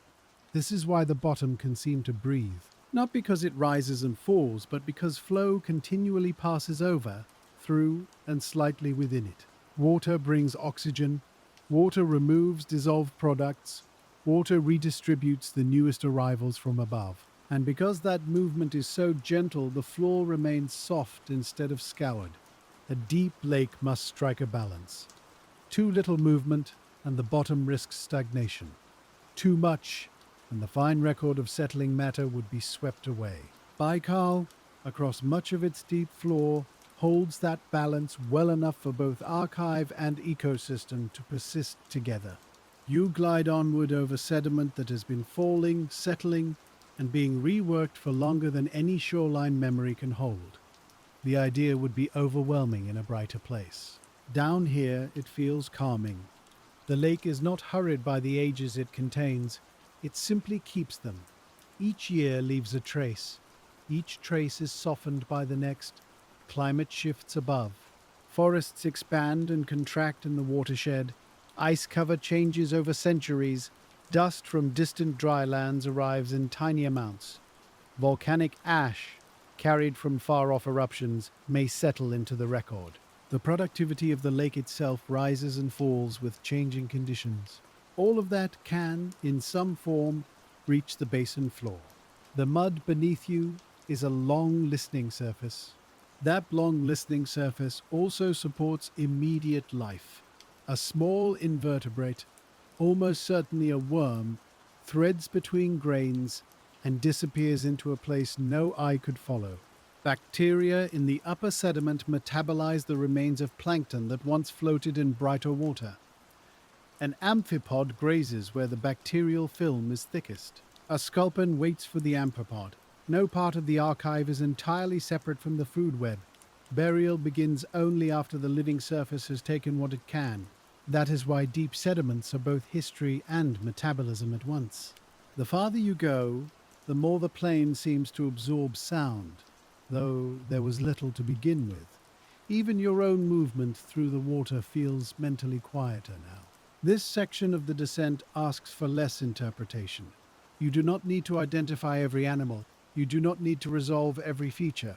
What matters is the growing certainty that the basin floor is active through slowness, not despite it. That certainty changes the emotional register of the dark. The dark is not empty. It is occupied by intervals. An amphipod crosses, a fish feeds, a particle lands, a microbe consumes, sediment accumulates. Then the long pause between those acts becomes part of the habitat too. Ahead, the floor lowers almost imperceptibly into a broad, shallow depression. The particles falling through the water become easier to see against the slightly darker basin there. At the edge of the depression, more amphipods gather. The reason may be simple. A slight hollow can collect finer organic material. What drifts along the bottom may settle there. Food becomes just a little more available than on the surrounding plain. That is enough. So even the gentlest contour can structure life. You follow the edge rather than dropping directly into the center. That small decision helps the basin reveal itself. Along the rim of the hollow, the sediment changes from smooth gray to a faintly mottled surface, as if different seasons have settled side by side without fully blending. A current too weak to feel has sorted the grains. The lighter mineral dust has been pushed a little farther on. The softer organic flakes have paused here, and life has noticed. Several amphipods work the edge in a loose line, each one turning the upper film of mud with quick, careful movements. They are not digging deep, only enough to disturb the newest layer. That is where fresh food is. That is where oxygen still reaches most easily. And so the boundary between flat plain and shallow depression becomes one of those small, useful borders the deep lake keeps creating. A sculpin rests a little above them on a rise no higher than a hand's breadth. From there, the fish can watch both the rim and the darker center. Its body is dusted with the same fine sediment that covers the floor. The effect is not untidy. It is perfect. A fish that looks like the bottom can remain part of the bottom until motion becomes necessary. You stay with this edge because it gathers several truths at once. Food settles unevenly. Small topography alters current. Current alters oxygen and debris. Those changes attract scavengers. Scavengers attract fish. In the deep basin, the difference between a quiet patch of mud and an inhabited one may be almost invisible, but the chain of cause is still exact. The center of the depression holds slightly darker sediment, not black, only dimmer, richer perhaps in recent organic material. A few amphipods cross into it, then angle back toward the rim, as if the edge offers a better balance between accumulation and flow. That would make sense. If too much fine material gathers and too little water moves across it, the surface can become less favorable for some animals. If current is too strong, fresh particles do not remain. The most useful places are often intermediate ones. Baikal's bottom is full of such middle terms, neither barren nor crowded, neither static nor stirred too hard, neither rich with sudden plenty nor so poor that larger life disappears. The fish on the rise shifts, and now you see its mouth work once, gently, tasting the water. Chemoreception matters here. Sight still functions at short range where contrast allows it, but smell and the faint chemistry of dissolved traces become increasingly important near the floor. A settling fragment releases a plume too subtle for you to see. A scavenger disturbs the mud and lifts tiny compounds into the water. A resting fish reads these changes. The bottom is quiet, but it is not scentless. It carries information in solution. If you linger close enough, the mud itself begins to seem layered in time. The top film is recent. What landed this week, this day, this hour. Below that lies material already mixed, grazed, pressed, and altered. Below that, older and older deposits, soft at first, then gradually compacted by the weight of what came later. A few centimeters may hold many seasons. A deeper core may hold climates. The animals near the surface only use the newest part, but their activity influences what eventually survives beneath. In that way, each amphipod crossing the mud is participating in the editing of a record far older than itself. A pale thread of detritus trails along the rim, held by the current in a shape like a loose question. One amphipod follows it, not because the shape matters, but because the line catches smaller particles. This is another deep water principle. Irregularity creates opportunity. A strand, a pebble, a faint rise, a shallow groove, each interrupts the uniform fall of matter. Each creates a little local concentration. No large reef is needed. No forest of stems. On the basin floor, even minimal structure is enough to gather life. You ease lower toward the depression's center, and the sediment there shows fewer tracks. That absence tells its own story. Perhaps material arrives there but stays soft and unstable. Perhaps oxygen falls a little more quickly just beneath the surface. Perhaps the rim simply intercepts more of what drifting animals want. Whatever the reason, the center is quieter, not dead, only less used. The distinction matters. The deep lake does not divide into living and non-living in any simple way. It grades from more favorable to less favorable, from more connected to slightly more isolated. Life responds by sorting itself into those gradients. That sorting has shaped Baikal for ages. Because the lake is so deep and so varied in contour, its organisms have had endless chances to specialize on subtle differences. In a younger or shallower lake, many of these distinctions would never persist long enough to matter. Here, they have had time to become habits, then adaptations, then ways of being. A larger amphipod lifts from the center and swims upward for a moment through the dim water above the mud. Its path is direct, almost vertical, and then it settles again near the rim. That simple movement reveals another layer of the benthic world. Bottom life does not remain glued to the floor. Many animals use the water just above it, rising briefly to intercept food, to relocate, or to sense conditions beyond the immediate sediment. This benthic boundary layer, the thin band of water influenced by the bottom, is richer in information than the plane itself. Particles slow there, odors linger there, currents shear gently there. A fish can rest within it and still remain in touch with the passing world. So can an amphipod. So can a worm extending into flow. You move on from the hollow's edge, carrying that understanding with you. The floor is no longer just a plane of accumulation. It is a map of slight advantages.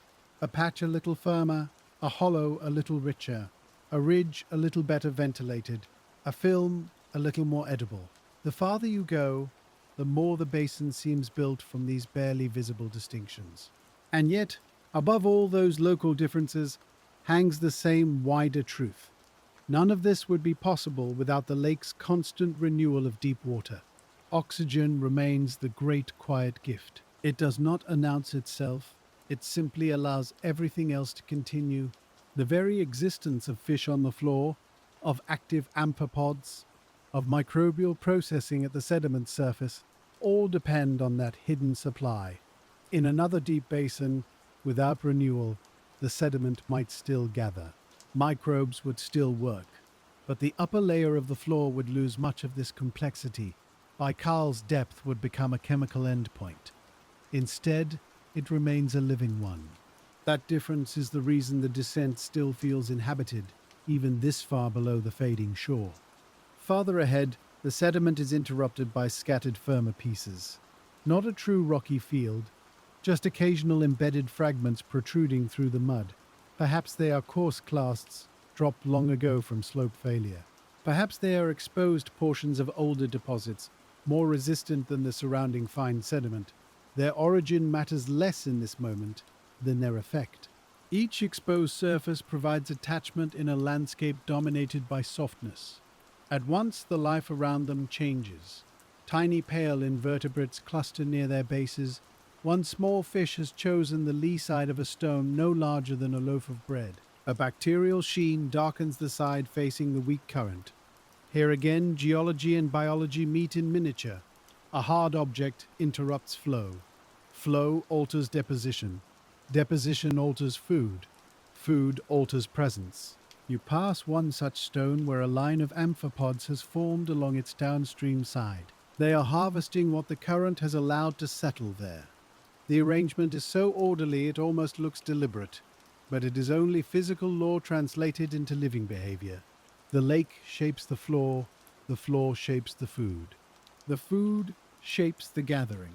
That sequence repeats endlessly, from the scale of a basin to the scale of a pebble. Above you, unseen in the broad darkness, the midwater world continues its own quiet emotions. Golomyanka still drift through stratified layers. Copepods still pulse through thin feeding bands. Fine organic fragments still begin their descent, but from here below, those upper waters feel less like a separate realm than a distant source. What matters at the bottom is what arrives transformed. Sunlight became algae. Algae became plankton and fish. Fish became waste, remains, and small downward losses. Those losses became the work of the floor. The entire lake is condensed here into fragments. The realization is not sad. It is peaceful. Nothing in Baikal is truly wasted. Even obscurity becomes use.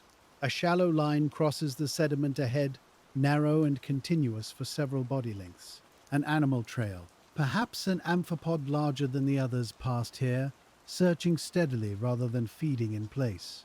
The track dips around a tiny mound, then continues into dimness. This is one of the few places where movement remains visible after the body is gone. The floor keeps traces for a while, then a slight current, a new settling of dust, or another animal's passing softens them again.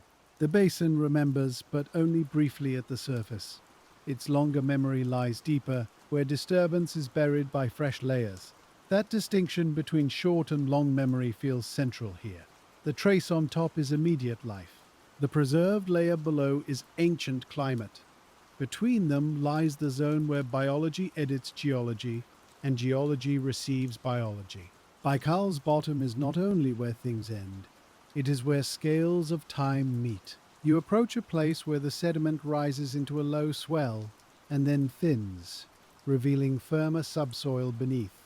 The color changes subtly from soft gray-brown to a paler mineral tone. Perhaps this patch has been winnowed. Perhaps local flow keeps the finest particles from accumulating. That would explain the relative lack of scavengers there. Nothing can feed where nothing settles long enough. Even microbes seem less visible on this exposed patch. Then, at its margin, where soft and firm meet, the amphipods return. Edges again. Transitions again. The deep lake keeps preferring boundaries. That preference extends beyond the bottom. It shaped the twilight zone above, where light and dark overlapped. It shaped the sponge wall, where rock met passing water. Now it shapes the floor, where firm and soft, elevated and low, oxygenated and less stirred all create narrow, usable bands. It becomes clear that Baikal is not rich because any one part of it is overflowing. It is rich because it contains many transitions held stable for immense spans. A small worm extends from the firmer patch into the flow, then folds back down. Its body is almost transparent except for a faint whitish center. Such animals, though easy to miss, are part of the same exchange. They take suspended particles or surface films and turn them into movement through sediment. Their burrows, however tiny, permit water and dissolved substances to penetrate farther than they otherwise would. Their feeding changes grain arrangement. Their castings alter the surface texture. Again, the floor is being reworked from within as well as from above. Nothing here is dramatic, but almost everything is consequential. The water just over the bottom has grown quieter still, not because motion has stopped, but because your attention has adjusted to slower evidence. A fish no longer needs to swim for the scene to feel alive. A patch of sediment only needs to differ slightly from the next. A cluster of scavengers only needs to form and disperse. This is the point in a descent where darkness stops taking things away and starts giving another kind of clarity. You no longer expect brightness, you expect pattern. And because of that, more pattern becomes visible. Ahead, the plain broadens into an even flatter reach, with fewer stones and less relief than before. At first glance, it seems emptier. Then you notice that the falling particles become denser close to the floor, as if held there briefly by the near-bottom flow. That thin concentration layer is important. It means material is not simply dropping and vanishing into mud. It is being slowed, redistributed, and offered to any body placed correctly enough to use it. Several amphipods rise into this layer, hover in jerky suspension for a moment, and settle again. A sculpin sits exactly beneath the densest part. The fish is not hunting actively in the usual sense. It is occupying the right geometry. Its stillness is the strategy. The basin rewards correct placement as much as movement. There is something almost meditative in that arrangement. The fish does not need to search the whole plain. The amphipod does not need to range widely. The current brings information and food through a narrow space. Life positions itself there and waits. This is what deep adaptation often looks like. Not toughness, not speed, but precise acceptance of local conditions. Baikal's age has favored such precision. Its oldest lineages in these waters have not had to reinvent themselves quickly each century. They have had time to settle into the rhythms of cold depth. That does not mean nothing changes. Climate shifts. Nutrient inputs vary. Circulation patterns fluctuate. But the deep physical framework of the lake has endured long enough for long patience to become biologically useful. The plain beneath you bears witness to that patience in every grain. You cross over a patch where the sediment appears fluffier, as if a fresh veil has settled very recently. The surface is almost untouched. No tracks, no feeding marks, a blank page. Then, while you watch, an amphipod arrives from the side and draws the first narrow line across it. The moment is simple, but it feels meaningful. Deposition, then use. Silence, then contact. Archive, then disturbance. This sequence must happen everywhere on the floor, all the time, in tiny scattered instances. The bottom is continually becoming new and old at once. Farther on, another fish appears, larger than the sculpins you have been following, though still compact and close to the mud. Its body is broader, its head slightly more prominent, its outline softened by the dimness. It glides over the sediment with a control that seems effortless, then settles beside a buried object you cannot quite identify. Perhaps a stone, perhaps a firmer clump of older deposit. The fish rests there and resumes the same posture as the others. The deep floor shapes convergent habits. Whatever exact species these are, the logic around them remains the same. Contact, conservation, small ambushes, brief movements, little wasted effort. Because the water is cold and food dispersed, the floor does not favor extravagance. It favors exactness. That exactness extends to reproduction too, though the signs are mostly hidden from you here. Many deep-water animals produce fewer offspring than rapidly reproducing surface dwellers, investing in forms that can persist in stable but sparse conditions. Development may be slower, growth may take longer, lives may stretch across more seasons. In an old, cold lake, biology often lengthens its own timeline to match the environment. That is part of why the bottom feels ancient even in its living details. The creatures here are not only inhabitants of an ancient place, they are moving at ancient tempos, A pale flurry rises briefly ahead, as something larger than an amphipod disturbs the mud, then settles again, almost at once. When the cloud clears, a fish has changed position by only a short distance. That tiny plume is enough to show how delicate the floor remains. Fine sediment can be lifted easily, but it does not stay suspended long in this near still water. It settles back in seconds, softening edges again. The bottom repairs its calm quickly. This matters for the preservation of traces and for the animals themselves. A fish can move without losing the whole texture of the plain. A scavenger can feed without turning the floor chaotic. The calm is resilient. You continue over the central basin floor, and the sense of depth above becomes almost abstract now. The water column no longer feels measurable in any familiar way. It is simply a cold inland darkness, extending upward through layers you have already crossed.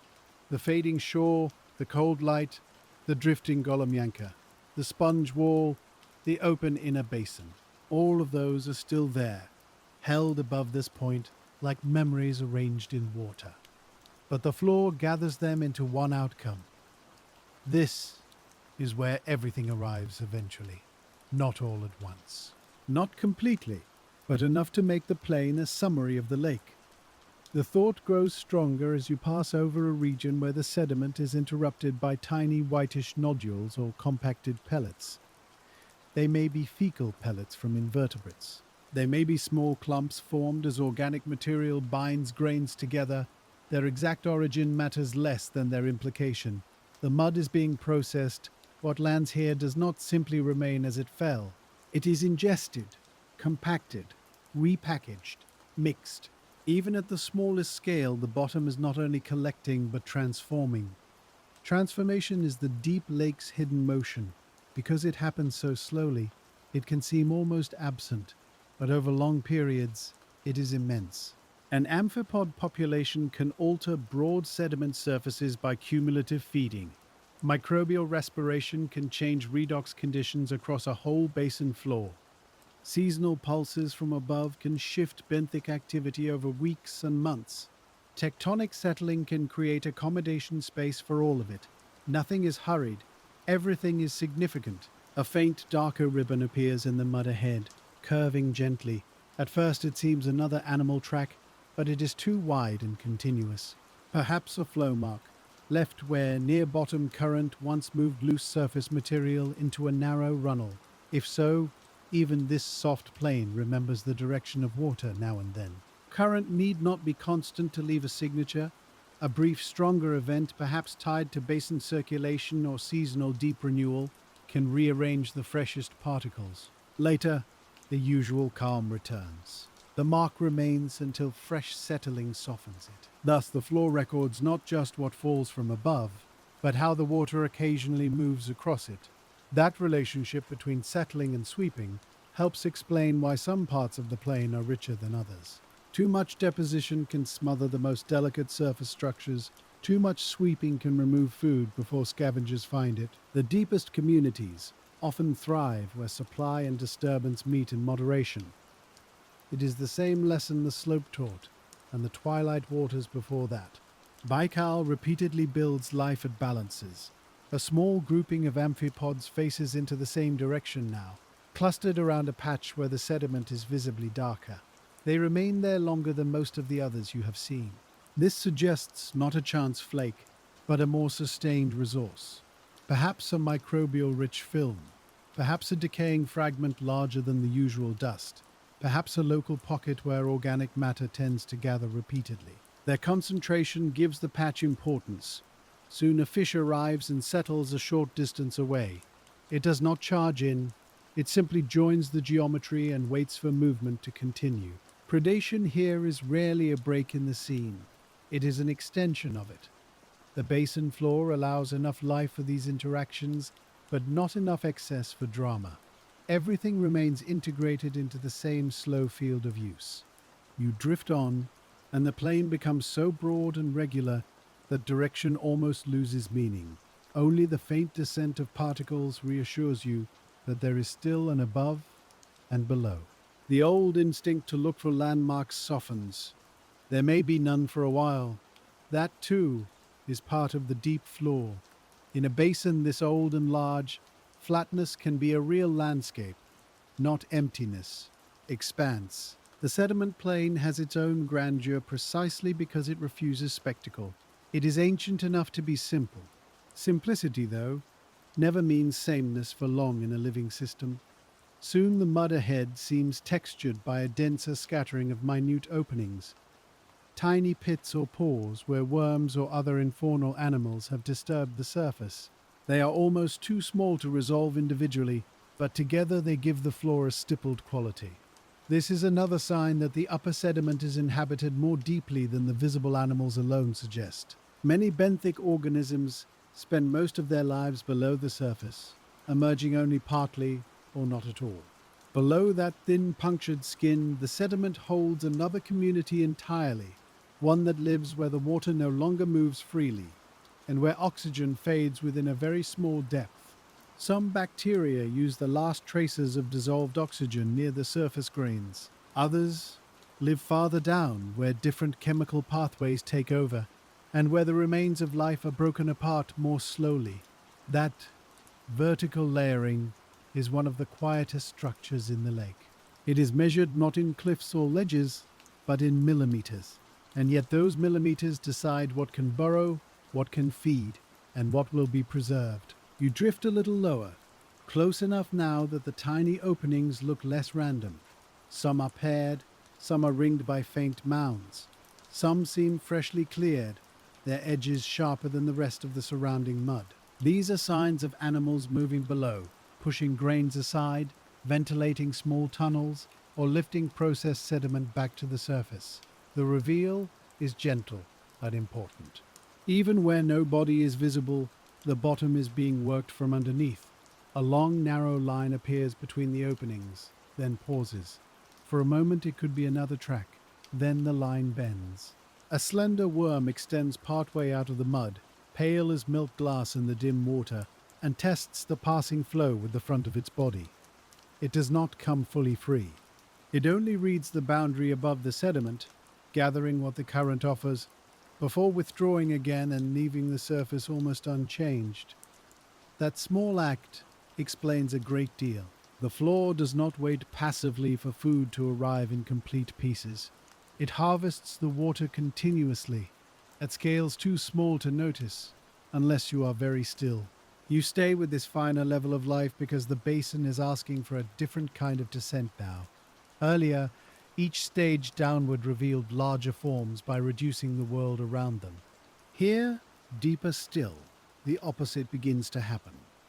The large outlines simplify, and the hidden work of the small becomes more visible. A patch of stippled mud ahead is crossed by an amphipod, and the little crustacean keeps pausing to probe at the openings. Perhaps there are microbial films concentrated there. Perhaps tiny organic particles collect around the mouths of burrows. Perhaps the sediment itself is slightly richer because of what the unseen animals below are bringing upward. Whatever the reason, the amphipod treats this patch differently from the flatter ground around it. The consequence follows naturally. What lives under the floor shapes what lives on the floor. That is one more deep connection in Baikal. The visible benthic animals are not separate from the buried ones. They share the same thin, active layer, one above, one within. The mud ahead darkens in a soft, uneven band. Not a trench, not a crack. Only a region where the upper film seems richer, more recently dusted with organic material. Several amphipods have already found it. They are spaced along the band like pale commas, each one angled into the faint near-bottom flow. A sculpin rests just beyond them, almost level with the mud. Nothing feels staged. The arrangement is simply the result of where useful matter has settled. That is often how the deep floor organizes itself. No signal is sent. No territory is announced. A little more food arrives, and bodies gather quietly where the lake has placed it. Lake Baikal's bottom remains oxygenated over astonishing depths, but oxygen does not penetrate far into the sediment itself. That contrast matters. The water above can support fish and mobile scavengers. A few grains below, conditions shift. Microbial processes change with depth in the mud, and the chemistry turns more selective. That means the surface of the floor is a boundary not only between water and earth, but between two different metabolic worlds. Animals that burrow must negotiate that change. Their bodies often keep tunnels open just enough for oxygenated water to reach below the surface. In doing so, they alter the chemistry around them. So the floor is patterned not just by current and falling debris, but by the engineering of creatures almost never fully seen. You pass over a place where one of those tunnel mouths has collapsed. The opening is softer than the others, with a little fan of fresh grains spread outward. A few moments later, a tiny plume rises from beneath, then settles again. Something below has repaired part of its passage. That tiny collapse and repair gives the lake a kind of intimacy. The bottom is not only broad and ancient, it is domestic in miniature, a place of maintenance, a place where hidden lives keep small structures open under the weight of endless settling dust. Farther on, the sediment becomes finer again, almost silky in appearance, and the stippling thins. This may mean fewer burrowers here. It may mean the mud is too soft to hold stable passages, or that currents deliver food less reliably. Cause and effect remain soft at this depth, but they are always present. A floor that looks uniform from a distance keeps separating into zones of slightly different use. That is why you continue close to the sediment, rather than rising into the open water above. The plain below contains the clues. The water overhead contains the volume. Both matter, but only one can now be read clearly. A pale amphipod lifts briefly from the mud and hangs in place, using the thinnest possible effort to remain in the slow-moving layer above the floor. Then it drops again and disappears into the grain. This short rise tells you something else about the bottom. Food does not simply rain down vertically and stay where it lands. The near-bottom layer can hold and transport particles for a while. That gives active scavengers more than one chance to intercept them. It also creates a bridge between the benthic world and the water just above it. The deeper you go, the more that narrow boundary layer feels like a habitat of its own. Not open water, not sediment. A band in between, where every fragment slows and every scent lingers. You move with that layer now, and the floor broadens again into very slight undulations. These are hardly hills. Only low swells and shallow hollows, enough to alter flow but not enough to interrupt the plain. Still, life notices them. On the upstream side of one rise, the sediment looks cleaner, more winnowed. On the downstream side, darker flakes have gathered. Amphipods are concentrated in the lee. A fish waits just beyond them. The pattern repeats because physics repeats. Water meets an obstacle, speed changes. Particles settle. Bodies respond. Over immense time, a place like Baikal becomes rich not by escaping physical law, but by letting life settle exactly into it. There is comfort in that.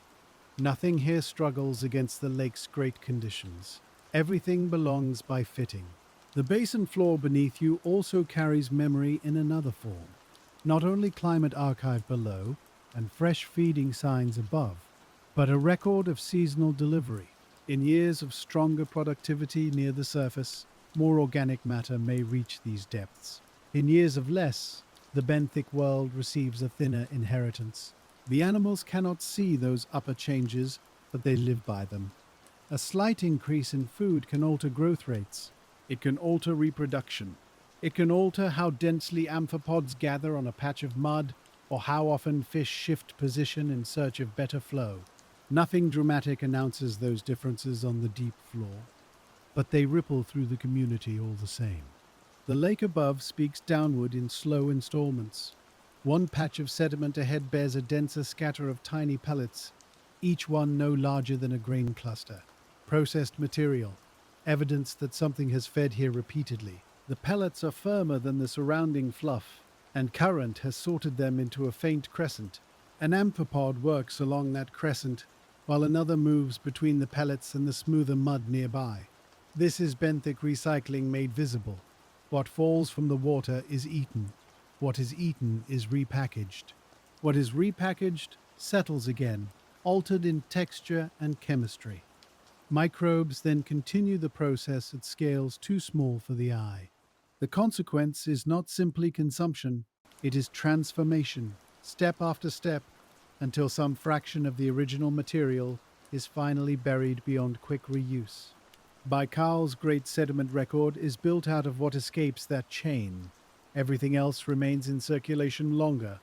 A little farther on, the plain is interrupted by a broad patch of firmer ground where the finest mud has been thinned away. Tiny exposed grains catch the faint light differently, giving the area a dull mineral sheen. It is less inhabited at first glance. Then you notice the margin. Life has gathered exactly where the firm patch meets the softer sediment. The edge holds more openings, more tracks, more amphipod movement. That edge is useful because it offers two conditions at once: firmness for some bodies, depositional softness for others. The fish waiting there has chosen a place where both prey and stable resting ground are available. This repeated preference for boundaries is becoming one of the lake's deepest themes. The descent from shore into twilight was a boundary, the sponge wall was a boundary. Now even the smallest shifts in sediment texture create another one. Baikal does not divide into isolated scenes. It arranges itself through gradients. Life gathers where gradients sharpen just enough to be used. You follow the edge of the firmer patch for a while. That choice gives the floor more detail than crossing it directly would. At one point, a small worm emerges halfway from the soft side, bends over the hard side, and grazes or gathers at the surface before slipping back again. At another, a pair of amphipods approach the same little depression, test it with their antennae, then separate. One to the mud, one to the firmer grains. Each body reads the edge differently. Each takes what suits it. That is the benthic version of diversity here. Not bright variety, functional variety. Many small solutions to very slight environmental differences. The water above the floor seems darker now, though perhaps it is only that you have stopped using distance as a measure. What matters is not how far the darkness reaches. What matters is how much of the lake's activity has condensed into this narrow zone close to the sediment. Above, the basin remains vast and mostly unreadable.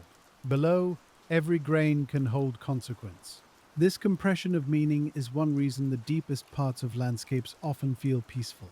The scale is enormous, but your attention is allowed to rest on the immediate.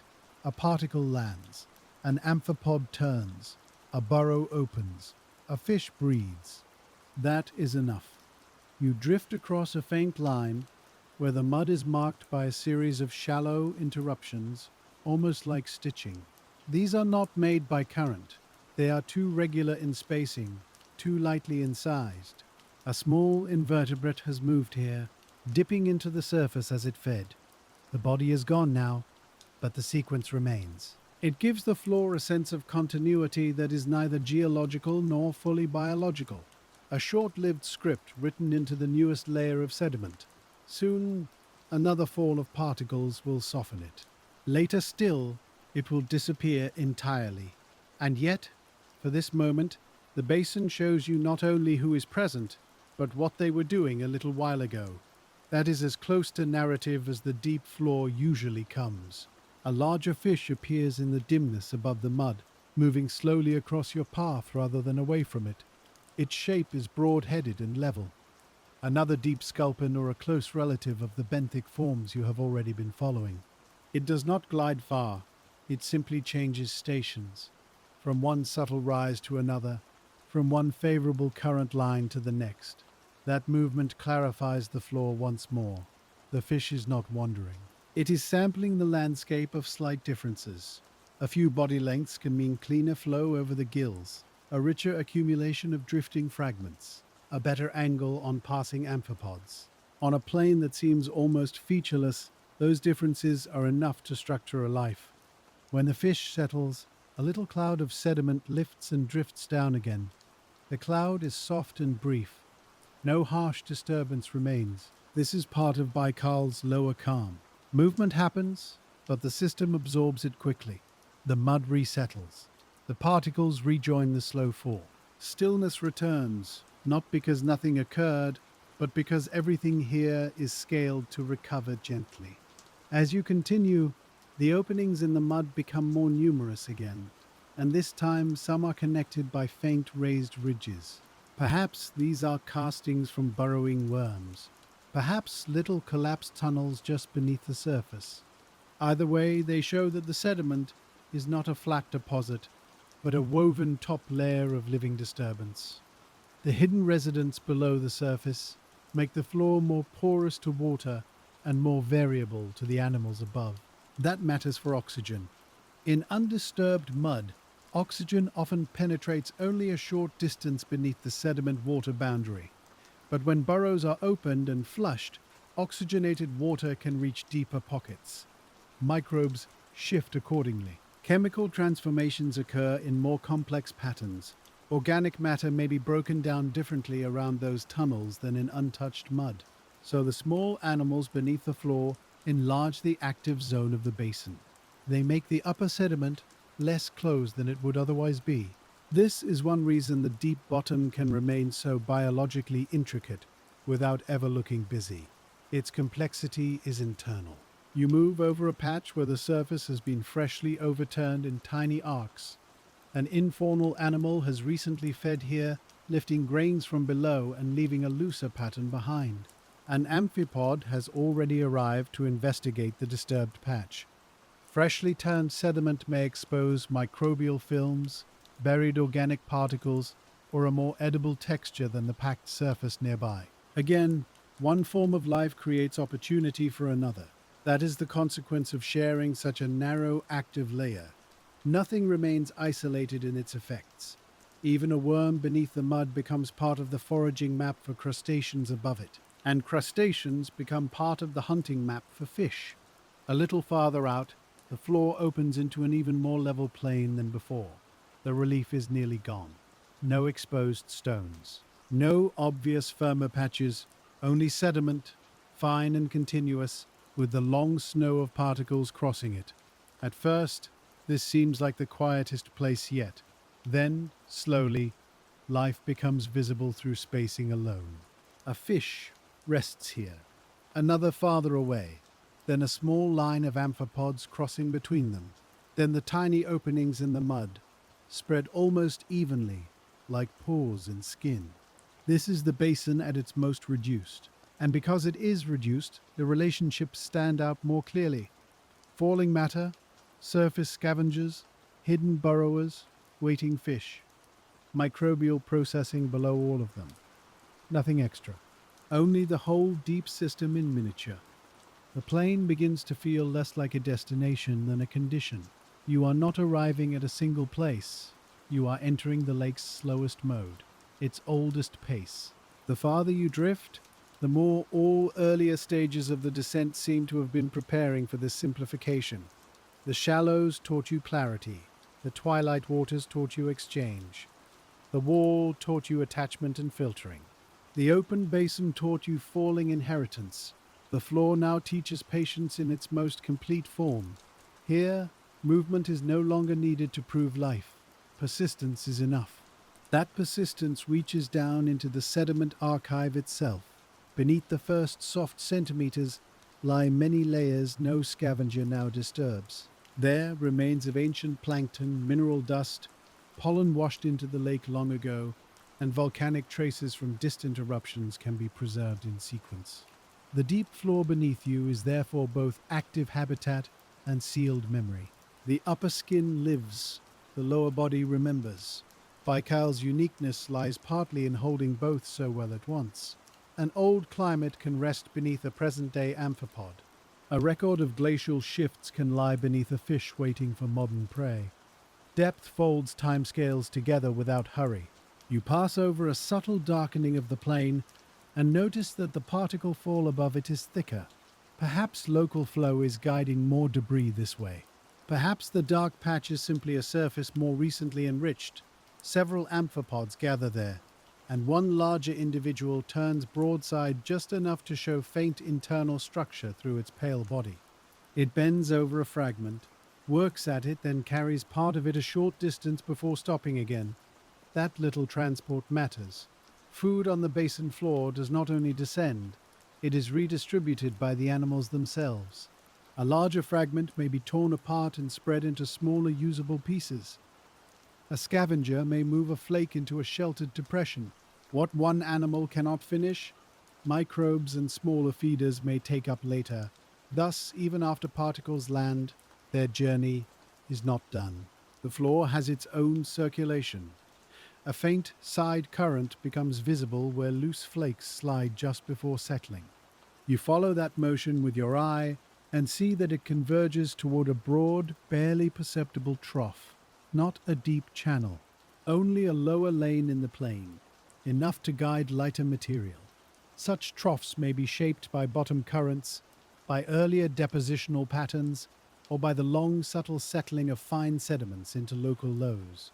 Whatever their origin, they become transport paths. Material drifts into them. Organic dust lingers there. Scavengers move along them more often than across the open flats. The reveal is simple. Even on the abyssal plain of a lake, there are roads. They are made not of stone, but of preferential settling. A fish stationed along the edge of the trough confirms it. So do the denser amphipod tracks. What looked featureless a moment ago becomes directional. You choose to follow the trough rather than cross it. That decision keeps the story of downward movement intact. The trough is still receiving what comes from above. It is still carrying it onward across the floor. And in doing so, it connects the plain into a larger pattern rather than leaving it as isolated patches. As you drift along its edge, the sediment in the trough appears slightly darker and smoother, as if finer material has settled there repeatedly. The side slopes, though very gentle, are more textured. Tracks keep to those margins. Perhaps the center is too soft. Perhaps oxygen falls away a little faster beneath its surface. Perhaps the edge simply offers a better balance between accumulation and exchange.